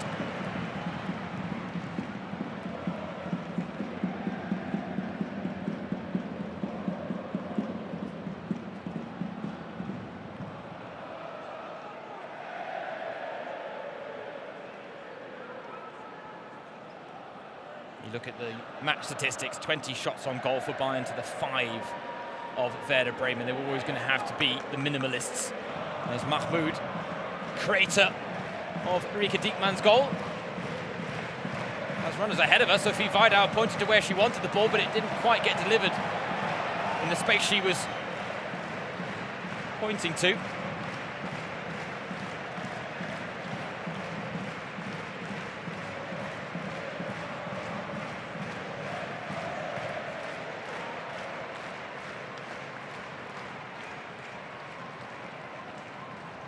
Sternad peels off, it makes space for Mühlhaus. Working between the lines, Larissa Mühlhaus! The drive from distance was always rising. It's her head in her hands because she knows that she's the type of striker that can hit the target with efforts like that. It gets the Bremen fans back in full voice. As the chant of Werder Bremen echoes from one side of the Rhein-Energiestadion to the other.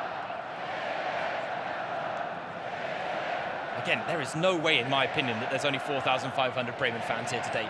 They might be a little bit outnumbered by the Bayern fans, but that is to be expected because Bayern are a global club that command popularity across the whole country here in Germany. It is not just limited to Munich. But the Werder Bremen fans have really shown up in force here today for their side. Game and a day in which history made irrespective of the result, and while they miss out on the famous fairy tale of a cup win against the Bavarian giants as the minnows from the north, in days to come, the reflections will all be positive of this incredibly special cup campaign. One that delivered them to this showpiece event for the first time in club history. Alexander Strauss talked about waiting until afterwards to reflect on a win here today, a first ever domestic double, and what it would mean for his legacy as Bayern head coach. Talks about living in a bubble and living in the moment, and that's why he struggles to take things like that into account in the present. But in the near future, he will be celebrated, and rightly so. Sidney Lohmann, Jovana Damjanovic making way for the closing stages of this game, as Linda Dahlmann and Julia Zigiotti are brought on. Again, a look at the German Football Association president, Bernd Neuendorf. Big decision made as well recently with regards to the German women's national team, given the fact that at the European Championships this summer, their potential fee for winning the tournament has doubled as Dahlmann tries to catch Peng off and almost pulled it off. No one closed her down. Invite accepted. And this was dipping under the bar were it not for the firm hand from Livia Peng. She has stepped up in big moments for her side, the young Swiss keeper. And this is the latest of them to deny Dahlmann. Beim FC Bayern München den Platz verlassen hat die Nummer 12, Sidney Lohmann. Dafür begrüßen wir neu in der Partie die Nummer 10, Linda Dahlmann. Außerdem verabschieden wir die Nummer 9, Jovana Damjanovic, und begrüßen neu in der Partie die Nummer 16. Again, Livia Peng's life made so difficult by how congested that 6-yard box is. Harders at the back post, unmarked! And still the chance alive. Panic in the Bremen box, but they get away with it again. Oh, and Sternad wanted to let the ball run, but Kvin read the intention. And now Kvin keeps her run going. Dahlmann opts not to try and play the perfect pass. Instead, shifting the ball about with great confidence now. Understandable. The 3-1 lead they've got to their name.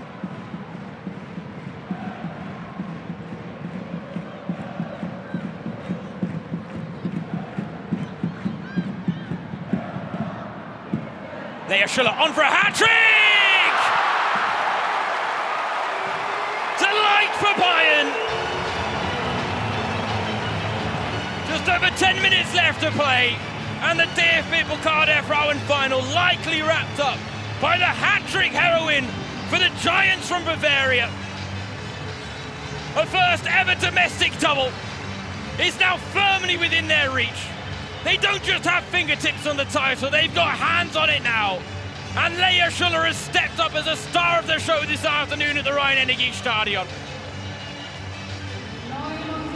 A big game player for big game moments, and she's proven that fact again here today. Pocket of space, bottom corner, and again it's the Bayern wing play that breaks Bremen down. It's been the game plan all afternoon, and they have worked it to near perfection. Neuer Spielstand 4:1.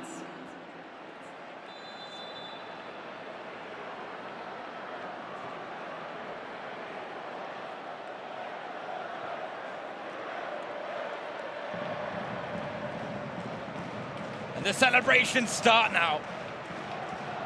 The title celebrations in the Frauen-Bundesliga on the weekend had the handbrake on because they knew a couple of days later they were coming here to the Cathedral City for the biggest game of their season. A chance to win a domestic double. But I tell you what, the handbrake will be firmly let off tonight.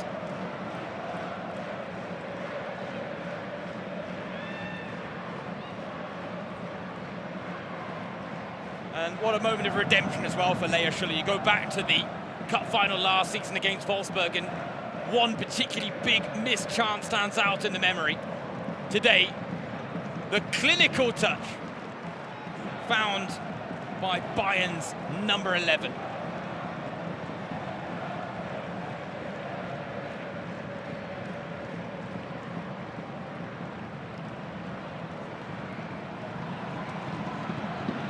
Bremen might need to switch into damage limitation mode if they're not careful again. Oh, how many times has that happened this afternoon? A Bayern cross somehow skipping its way through the entire Bremen penalty area without getting the decisive touch. I'll tell you, if there had been a few more poacher's instincts on display here today for Bayern, they could have had more goals. Tattersil finding harder. 3 to aim for in the middle. Oh! Tight angle into the roof, and there it goes.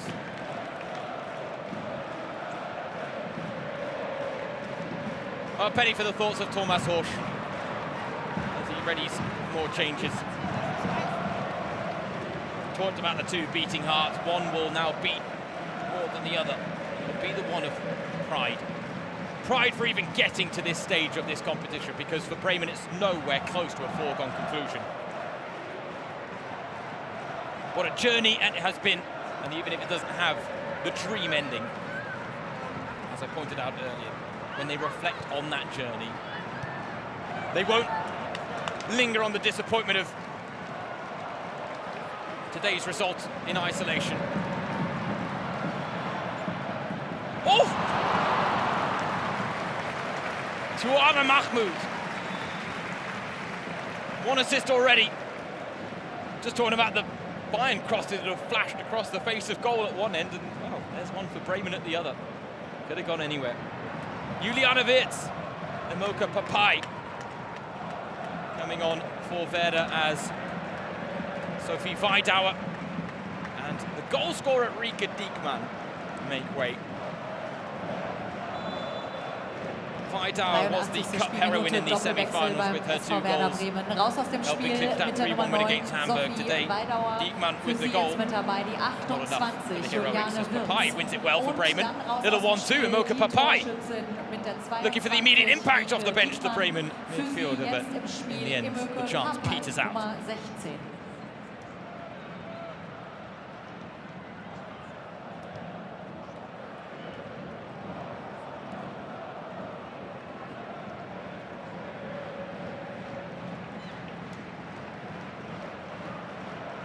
Of course, talking of Thomas Horsch's departure as Werder Bremen head coach, while we don't know who is going to take over from Alexander Strauss as Bayern boss, we do know that it is Friederike Kromp who will be Thomas Horsch's successor, affectionately known as Fritzi, has worked in the youth circles in German football for the last 20 years, whether it be with the Germany under-17s as assistant or head coach, guided the under-17s to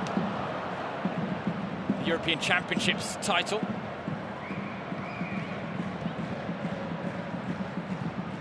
Most recently working with the Eintracht Frankfurt under-20s, but she talked about wanting to work not with youth players anymore, but with established, seasoned professionals. And Werder Bremen offering her that opportunity.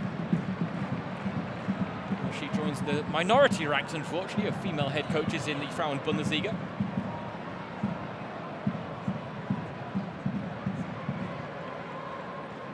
Plenty of names being linked with the Bayern job so far. But concrete rumours, few and far between. Either way, whoever takes over from Alexander Strauss has enormously large shoes to fill. Look at the legacy left behind by the Norwegian. The only disappointing part of it is Bayern's performances in Europe, this season included, where they fell short against the record title holders Olympique Lyon, who then handsomely beaten by Arsenal in the semi-finals as they book their ticket to the final where they will meet Barcelona. Bayern, that is a showpiece event that they've never gotten to and desperately want to. Strauss feels like he's putting the pieces in place to build towards that, but it was after the defeat to Lyon where he talked about the fact that it was a reality check for Bayern at the highest level, that they needed to use the results to grow. Magdalena Eriksson coming off here, she talked about the fact that there were moments of brilliance for Bayern against Lyon, but they were too few and far between. She comes off here after a bruising day at the office.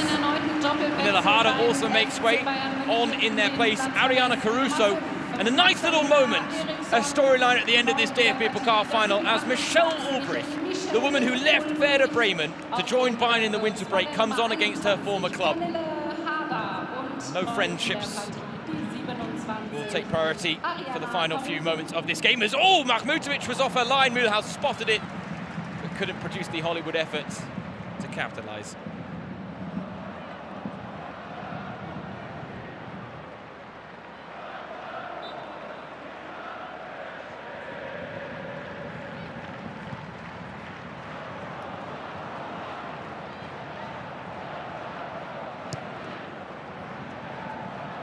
Here is Ulbrich.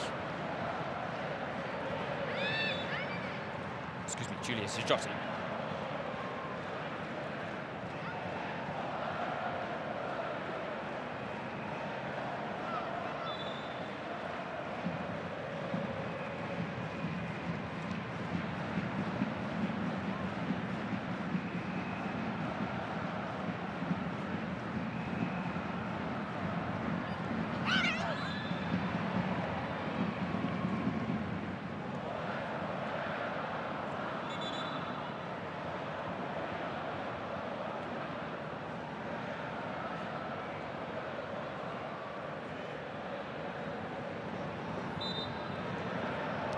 Witz leaving one in on Ariana Caruso there. One of those things that Werder Bremen maybe could have done a little bit more of was getting a bit tighter to the Bayern counterparts, making their presence felt in challenges like that, even if we were a little untoward in the trip there from Witz. But you've got to do a lot to rattle this Bayern side. And in German women's football, they are now the standard setters, having usurped Wolfsburg as the elite side in German women's football. And that's why the likes of Max Abel, the board director of sports, and the club president Herbert Heine there on his left are in good spirits. Heine himself talked about being incredibly proud of the special third straight Frauen-Bundesliga title after the Freiburg win. Said it was the next milestone and exclamation mark of an incredible development under Alexander Strauss. Something tells me we'll be drawing a similar conclusion in a few minutes' time. For now, though, Mühlhaus with the free kick towards the back post. Papai tried to get to the loose ball first and ended up just taking a chunk out of Tuva Hansen.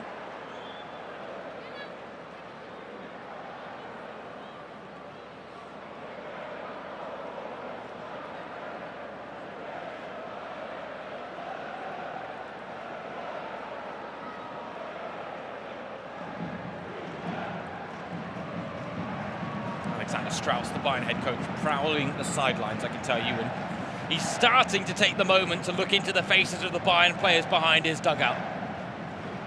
And I think he's starting to take into account the fact that his side are now seconds removed from a moment of club history. A special, significant step in this club's development to be one of the best in the world. Not just the best in Germany, that's not the target. Bayern have bigger aims than that. They want to be amongst Europe's elite, and they're on their way, they're just not there yet. Ever closing the gap. And the remit for Strauss's successor, if his remit was to usurp Wolfsburg on the domestic front, the remit of the successor will be to make a step up in Europe. Now Lea Schuller, 3 goals to her name, finding Dahlmann. Ball allowed to bounce in the box. Dahlmann draws the corner.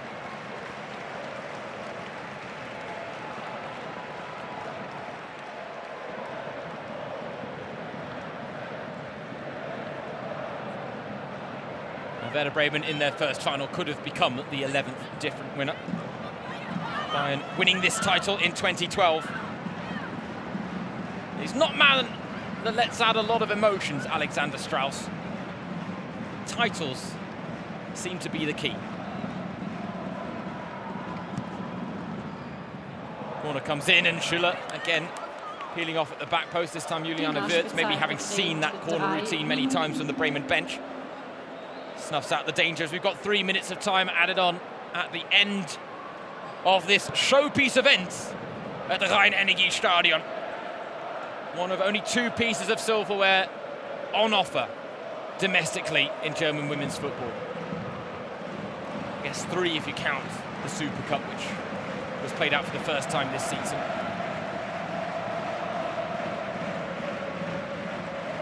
Now we get the chants from the Bayern fans. Oh, isn't it nice? Oh, isn't it nice? We haven't seen something so nice in so long. Oh, isn't it nice? It is one of the great chants of German football. The Bayern fans were expectant. The pressure was on their side to deliver history, and they have risen to the occasion. They have shown off their quality and their class. They have underlined the fact that they are worlds apart from Werder Bremen in terms of resources, structure, capabilities, talent. And while we can appreciate the battling qualities from Bremen as Mahmoud is released by Mühlhaus, they're going to fight to the last. They'd love another consolation goal at the end of this second half, the same way they got one at the end of the first half, and they might get a chance from this corner now.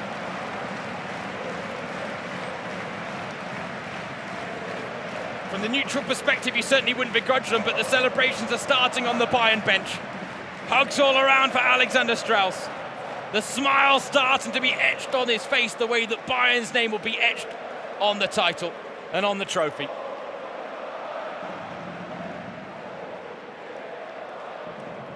Bremen with another effort to show for what they've brought to the table. Mühlhaus attacks, but it's the captain, Glorious Perla Vigosdottir, who deals with the threat levels. And now Linda Dahlmann winning out against Papai, but not quite in the end.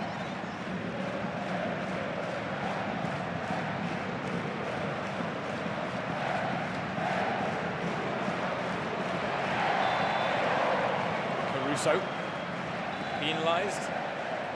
Doesn't really want to draw any more ire from the referee. Just under 30 seconds of the time added on remaining.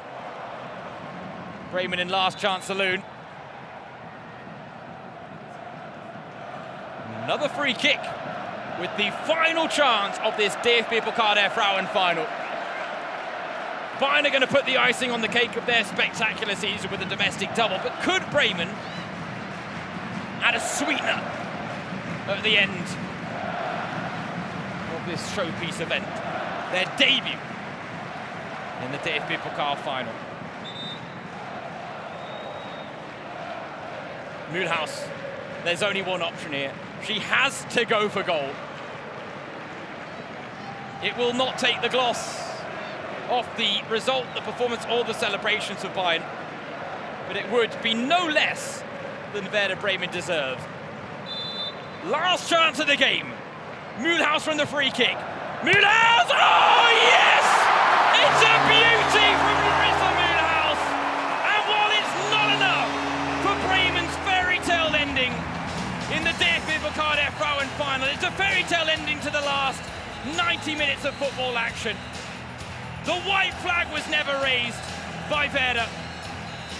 And while it might go down as an Ina Mahmutovic own goal, Larissa Mühlhaus with a spectacular free kick, which is the last kick of the game. History is made.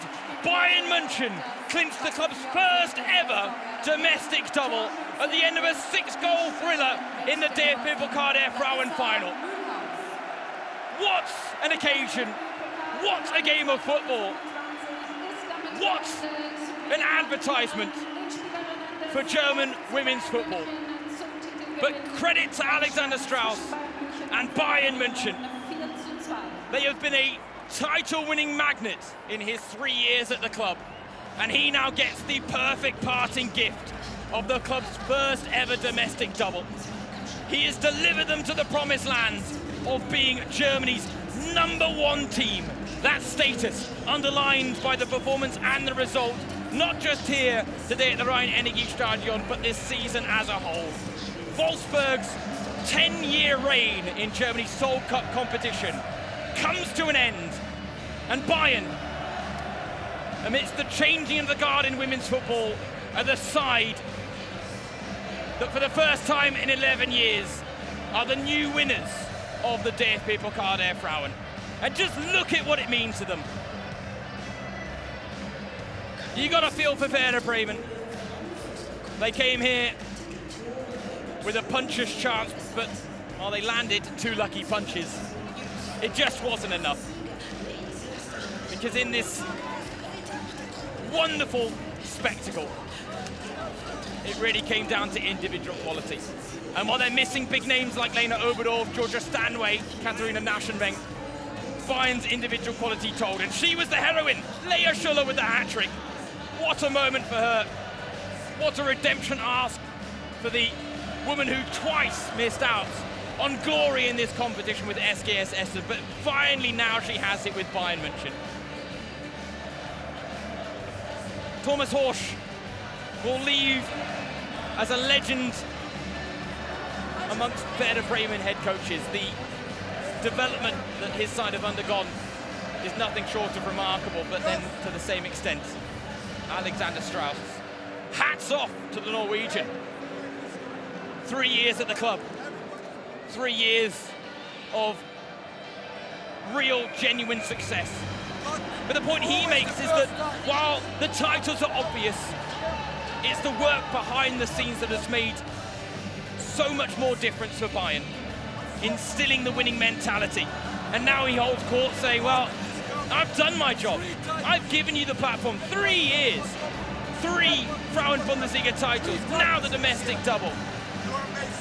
It's up for the players now to push on and use the platform he has helped them fashion to go on to even greater heights. Because Bayern are not the finished product yet. And they are certainly not done yet either. You ask anyone in the Bayern ranks, the job will only be done when they've got their first ever Women's Champions League title. But today, they will not focus on European travails or shortcomings. Today is the day where they revel in their domestic dominance. Christian Wuck, the German national team head coach, alongside the German FA president Bert Neuendorf, and what a display they saw here today. Over 44,000 in a sold-out crowd here at the Rhein-Energiestadion. Something tells me the tickets today were worth every penny, excuse me, whether it be as a Werder Bremen fan, a Bayern fan, or a neutral.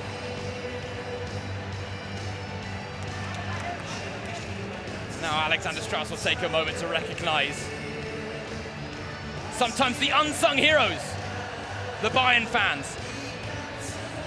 They turned up in their numbers today. They were expectant. Their side were the favourites, the clear favourites as well. And nothing but victory today would have been satisfactory for the Bavarians. But their side have once again delivered silverware.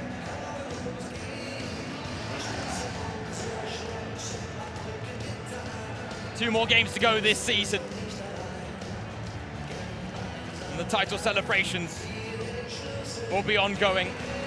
I can tell you as well that while most of the Bayern team are celebrating in front of the fans, Michelle Ulbricht, the former Bremen player, is consoling all her former teammates.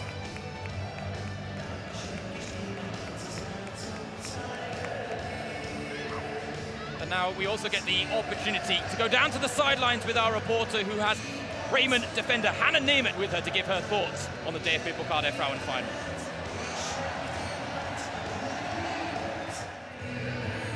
Hannah Nemeth, first of all, congratulations to arriving in the final, and you built a circle after the match. What did the coach say something to you or the other players? Yeah, the coach is very proud of us, and I think we are also proud of each other. It was a huge teamwork that got us into the final, and I think here also we didn't make it easy for Bayern. I think we gave our best and they were the better team today, but yeah, we have nothing to be ashamed of. You said that you will tell your grandchildren after this, from the semi-final. What will you tell your grandchildren after this final? Yeah, I mean, my career is not over yet, so I hope I can maybe be here again and then even win a title. But I think I will tell about a good fight and also a dream tour in the end, a dream goal. But Larissa kicked the Freistoß. That was amazing. I think that will stay in my memory for a long time as well.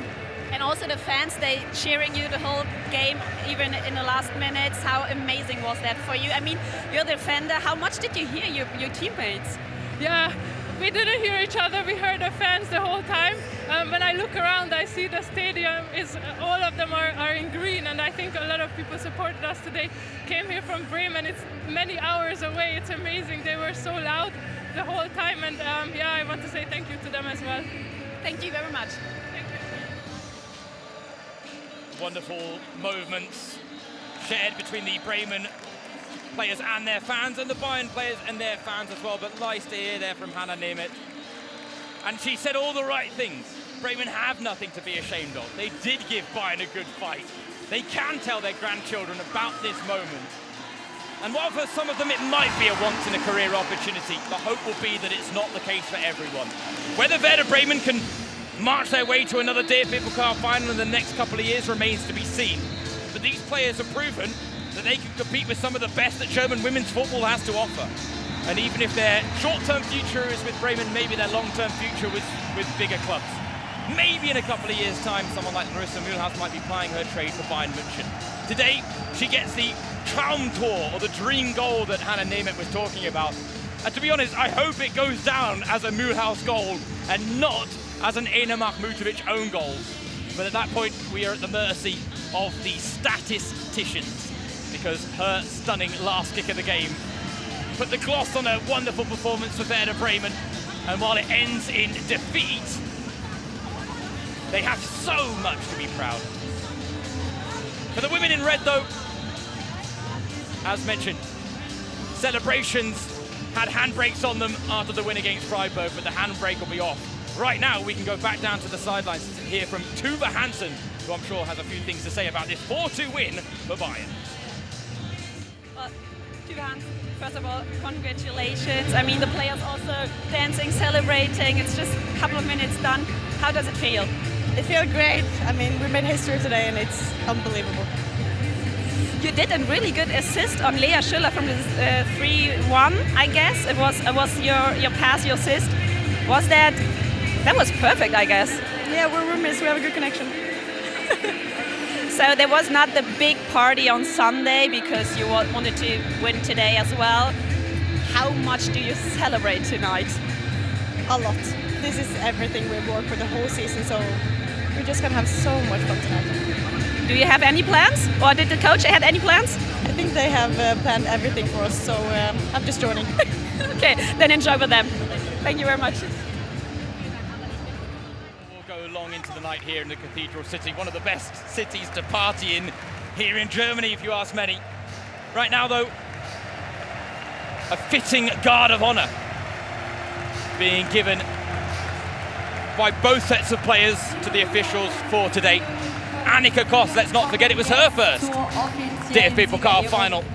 The woman with the whistle. And I think it's fair to say, acquitted herself well. Kept a lid on things, asserted her authority without really making herself too big a feature in this final. Again, the DFB-Pokal der Frauen in all its glory. 11 kilos in weight, brought out by Annika Pran, one of the greats of German women's football. And in just a few moments, it will be Bayern München and Glodis Vigolstottir who lift that particular trophy. to the skies. A moment they've all been waiting for, history made. And as Tuva Hansen pointed out, this is what they've been building towards this whole season. And after the disappointment of falling short in the DFB-Pokal der Frauen final last season against the perennial winners Wolfsburg, we've finally got a new champion after 11 years.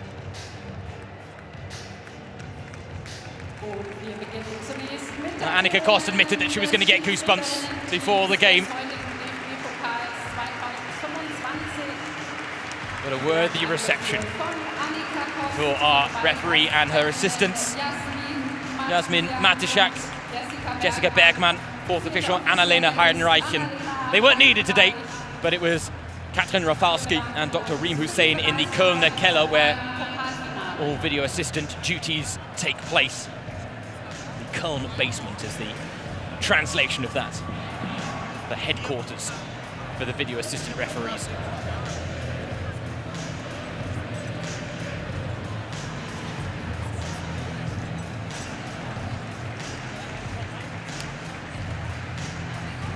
That's a moment they won't forget either, anytime soon.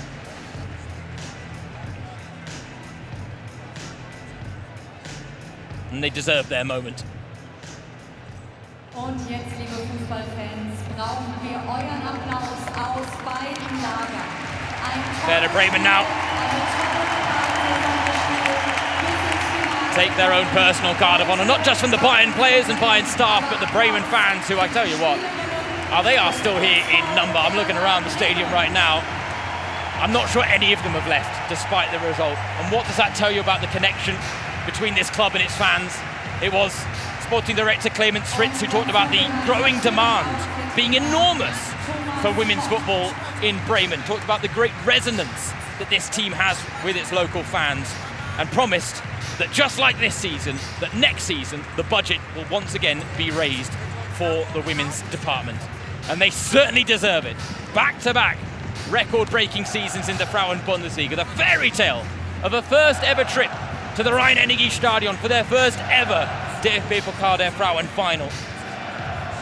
And when you walk away as 4-2 losers against Bayern München, the overwhelming favourites, then you truly do have nothing to be ashamed of. And the moments for Rike Diekmann and Larissa Mühlhaus will certainly be forever etched in the memory banks. Juliana Wirtz, sister of Florian. Respect being shown on all sides between former teammates, stricken opponents. Olivia Peng deserves her flowers as well for another fine performance between the sticks for Werder Bremen. Lina Hausiker, the emotions of today etched on her face, but then these are the games that give you the fullest spectrum of emotions that this beautiful game has to offer. Unfortunately, not everyone could be involved. Someone like Michelle Brandenburg would have been arguably one of the first names on the team sheet today for Werder Bremen, but unfortunately injury costing her the chance. Had a wonderful career highlight. That is unfortunately the cruel nature of the beautiful game as well. Larissa Mühlhaus, remember the name. She is one of the stars of the Germany under-23 setup. And Sonny tells me in the near future she might be a star of the German national team senior side as well. It might come too early at the European Championship this summer, but if she can build on this debut season with Werder Bremen, then there is little limit to where her career could go. Thomas Horsch, he talked about the final being the icing on the cake of this incredible season. Truth be told, the win would have been. But tomorrow, Thomas Horsch and his Werder Bremen players will be honoured at the Bremen Rathaus, the town hall. Irrespective of today's results, what they have achieved is nothing short of spectacular. But now the applause from the bigwigs and everyone else here at the Rhein-Energie-Stadion for our title winners, the DFB-Pokal der Frauen champions, for only the second time in club history and the first time since 2012. Bayern claim depot. And today, no less than they deserved. You go back to the words from head coach Alexander Strauss before this game, talking about Werder Bremen. He said they are in good shape. They are hard to break down, but if we do our job, we are better. And isn't that the way it played out today? Bremen were in good shape. They were hard to break down, but Bayern did their job and they were better. 4 goals scored. Caroline Simon adding to the hat-trick from Lea Schuller, who will go down as the heroine, but in the context of this whole season, the team and the champions. Lea Schuller's hat-trick, the icing on the cake. There was a message at half-time from some of the Bayern fans. You'll be here next season, Lena. A message to Lena Oberdorf, the woman signed from Wolfsburg in the summer. Brought here to add more quality to Bayern's incredible midfield unit.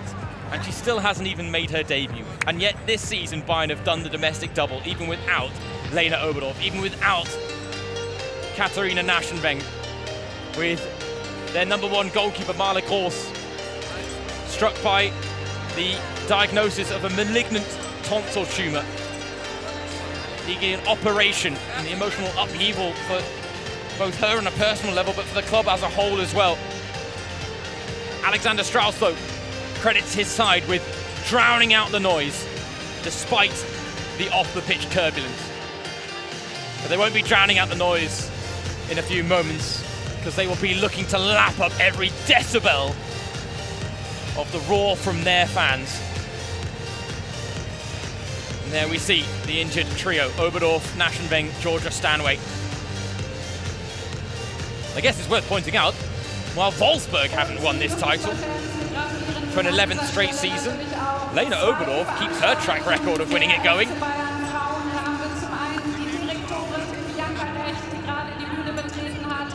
Und dann würde ich sagen, senden wir auch nochmal einen großen Applaus an den Trainer, an Alexander Strauss.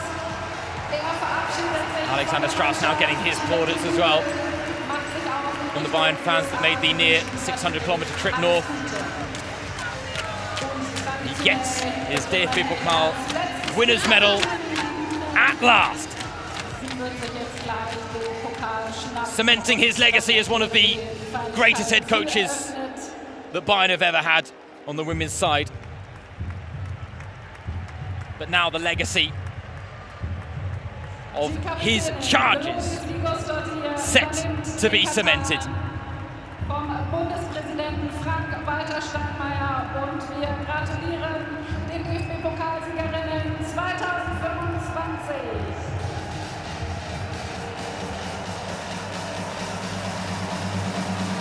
DFB-Pokal, der Frauen-Champions 2025. History made as Bayern München clinch a first ever domestic double.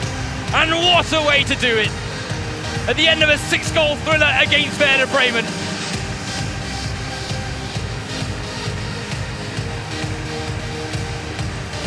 The title-winning Magnets from Bavaria add another to their stockpile. And for Alexander Strauss, a moment that truly cements his legacy. 3 Frauen-Bundesliga titles, 1 Super Cup, and now, for the first time since 2012, Bayern win the DFB-Pokal der Frauen.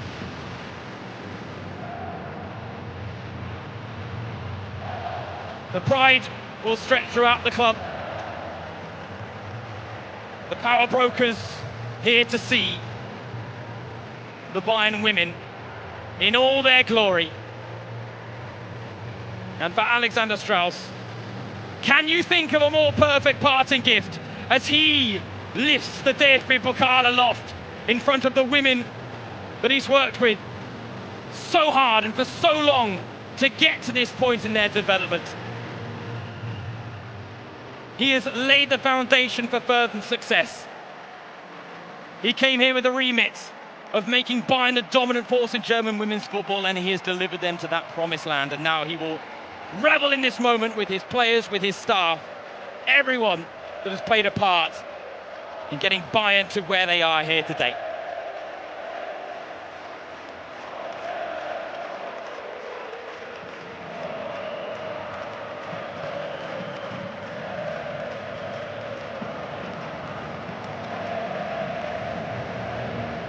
We were genuinely treated to a festival of football here at a sold-out Rhein-Energie Stadium.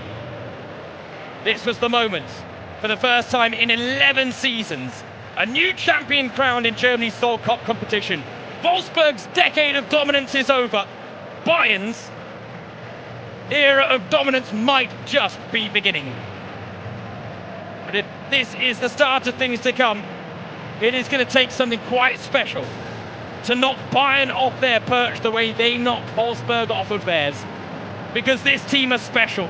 And under Alexander Strauss, they've been building something special for 3 years. It is a great shame to see him leave the hot seat this summer. But what a legacy he leaves behind. Bayern München, the new standard setters. Bayern München, the title winners. Bayern München, the champions. And truth be told, in Bavaria, in Munich, there are no time for losers.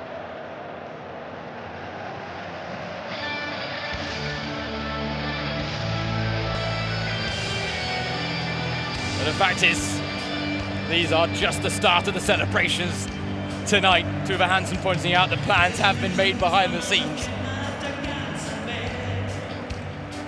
Maybe the Cathedral City not ready for what's about to hit it here on May Day. And of course, it is a bank holiday, so not everything is open. Something tells me Bayern might have somewhere special in mind to go and celebrate tonight. Because again, this is not just a celebration of today's game, this is a celebration of the entire season. History made with the club's first ever domestic double.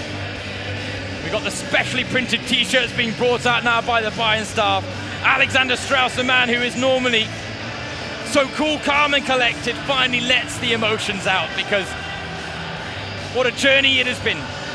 That's what he talked about before this game, how enjoyable the journey has been. But now another wonderful chapter in it.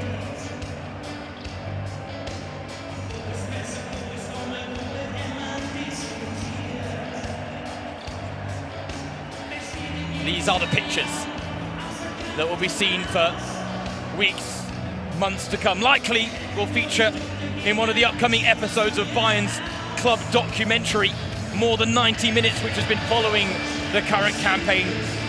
The latest episode chronicled the quarter-final win against Eintracht Frankfurt. We've got a bit of catching up to do, but if this isn't going to be the highlight at the end of this season, then what else would be?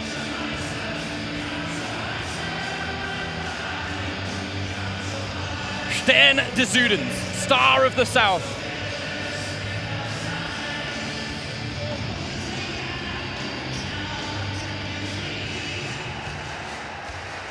And as the lyrics go, German Cup, Bundesliga or Champions League. Titles are what are expected in the Bayern ranks. They've delivered the Frauen-Bundesliga title for a third straight season. They've become German champions for the 7th time all-time. They've now won the DFB-Pokal for a 2nd time in club history, clinching the club's first ever domestic double. For Pernilla Harder, that occurrence was commonplace during her 4 years with Wolfsburg, where she won the double every single season. Now she does it for the first time with Bayern München. And her goals were key in it. Without her hat-trick in the semi-final, this could have been a very different story here today. But it was her hat-trick that provided the heroics. In the Final Four today, it was Lea Schuller's hat-trick that provides the heroics. The conga line has started. Bayern are bouncing here at the Rhein-Energie Stadion. A moment to share with themselves and with the fans. They've been there the whole way. And Clara Boo, one of the faces of this team, one of the most talented players that Bayern have, someone they've managed to secure for a few more seasons after her contract extension.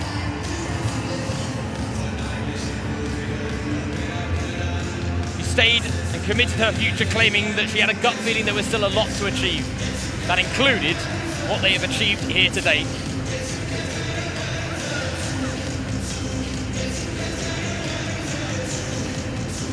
Now, for both sides, this wasn't just the biggest game of the current campaign. This was the biggest game in their respective club histories. Neither will forget this moment, or the 90 minutes we were treated to here today, anytime soon. Now we also have another chance to go back down to our sidelines to hear more from some of the players who were involved in the thick of the action. We're joining now KJ Ronan with our sideline reporter. Yeah, Kylie Ronan, you came directly out of the curve with the fans. How was that? How is your emotions right now?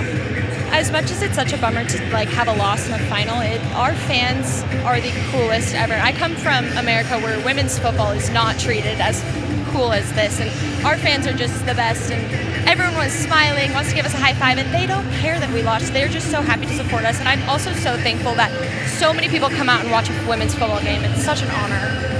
It is your first club in Germany, and then you're directly in the final. Was it the biggest match of your career until now? Oh yeah, by far the biggest match of my career. I was talking to Tomas yesterday, and he was like, what a crazy 3 months for you. Like, I'd come in February. Who would have thought I would have been playing in the Pokal final? Like, I'm so grateful to have joined this team, but I'm also just in awe and so shocked that this is what happened to me. I'm just so grateful. Did the team had the feeling after you scored the 1-2 that maybe today they're gonna be a sensation? Oh, I mean, you never know in these type of moments, but yes, I mean, we're always just pushing each other forward. Like, the feeling in the locker room before the game is just we had this we have nothing to lose mentality. So yeah, we had a feeling like anyone has a chance to take the moment. Do you still have a little celebration tonight? I mean, I think we have to. No one really expected us to make it to the final. So yeah, I think a lot of our families are here supporting us. So, I mean, we got a silver medal. As much as it suck to not come in first, I think we still have to celebrate it. Then have fun. Thank you so much. Bye. Well, if that doesn't sum up some of the emotions on the losing side today, wonderful words from Kaylee Joy Ronan. As she points out, she only joined in the winter break in February. She wasn't even a first-team regular for the University of Notre Dame, the Fighting Irish stateside, and yet she made this big, courageous move to Werder Bremen and now celebrates a career highlight, even if it doesn't end in victory for Werder. What a moment for this club. And rightly that they should celebrate too, to be honest, even if they are on the losing side. But right now, I'll tell you what, the Bayern celebrations are in full force, and I don't think we're going to see them stop anytime soon. It really might come down to when these players decide to leave the Rhein-Energiestadion to really get the party started elsewhere. Bremen couldn't quite fulfill the role of party crashers, but this was a Bayern side who came here hungry. History beckoned, and they rose to the occasion magnificently. The icing on the cake of another stunning season. Alexander Strauss's third is arguably one of the best. If you look at his track record, in the 22-23 campaign, first place in the Frauen Bundesliga, 59 points, just one loss. Last season they went unbeaten in the Frauen Bundesliga to pick up 60 points, and if they win their final 2 games of this season, it'll be 59 points again. What a return for a Bayern head coach. When he took the reins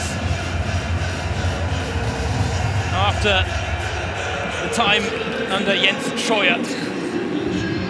Again, there was a lot to ask of Alexander Strauss, and it wasn't a foregone conclusion that he'd be able to come in and make the impact he has made.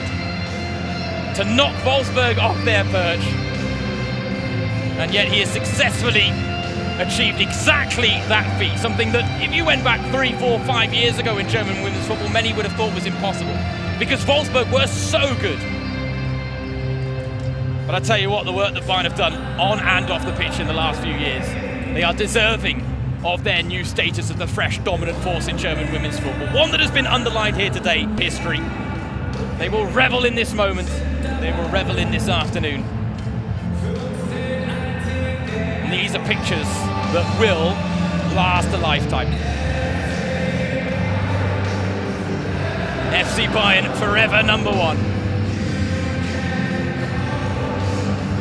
Maybe a fun fact as well, for the second season in a row, it's Bayern's women who have more silverware to their name at the end of the season compared to Bayern's men. Both will take to the Rathaus, the town hall balcony at Marienplatz in the city centre in a few days' time to celebrate the almighty achievement of the current campaign. They've wrapped up the Frauen-Bundesliga with 2 games to spare. They've wrapped up the DFB-Pokal final on a glorious day here at the Rhein-Energie-Stadion.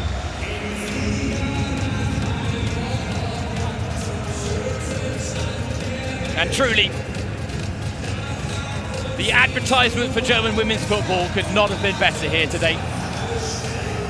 It was a wild ride from start to finish. It was goal-ridden.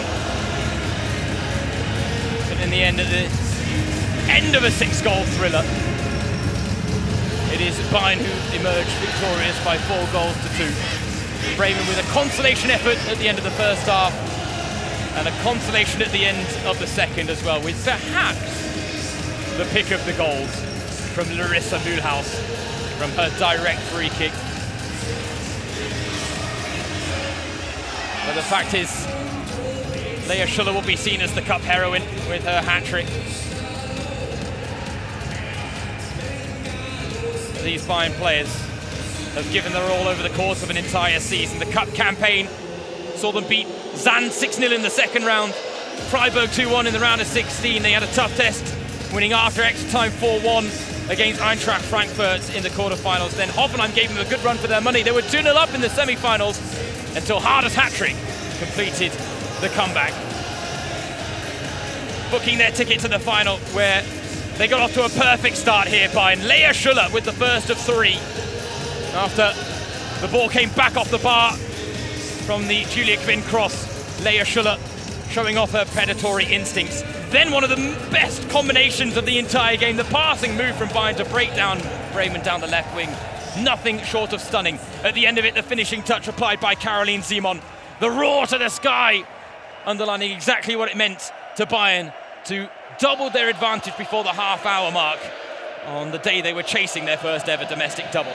This was the consolation effort for Bremen at the end of the first 45 minutes. Tuana Mahmoud holding her composure, picking out Rika Diekman, who had Ena Mahmutovic at full stretch, but even fingertips weren't enough to keep that effort out. And all of a sudden at half-time, we wondered whether the fairy tale might still be possible for Werder Bremen. They were 2-1 down at the break. And then Lea Schuller, doing what Lea Schuller does, a bread and butter finish.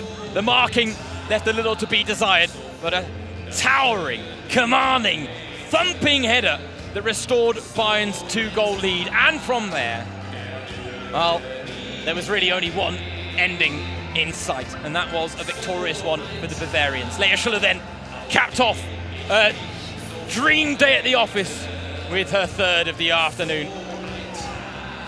What a redemption for the woman who twice missed out on this title with SGS Essen. But now she gets it with Bayern. The final goal, though, went Bremen's way. Larissa Mühlhaus from a direct free kick, getting her goal. It has not gone down as an Ena Mahmutovic own goal, thankfully, too. Great respect between the two departing head coaches, but it's Alexander Strauss who gets the perfect parting gift. Thomas Horsch leaves on record-breaking terms, but it's Alexander Strauss who leaves his legacy with another title in tow.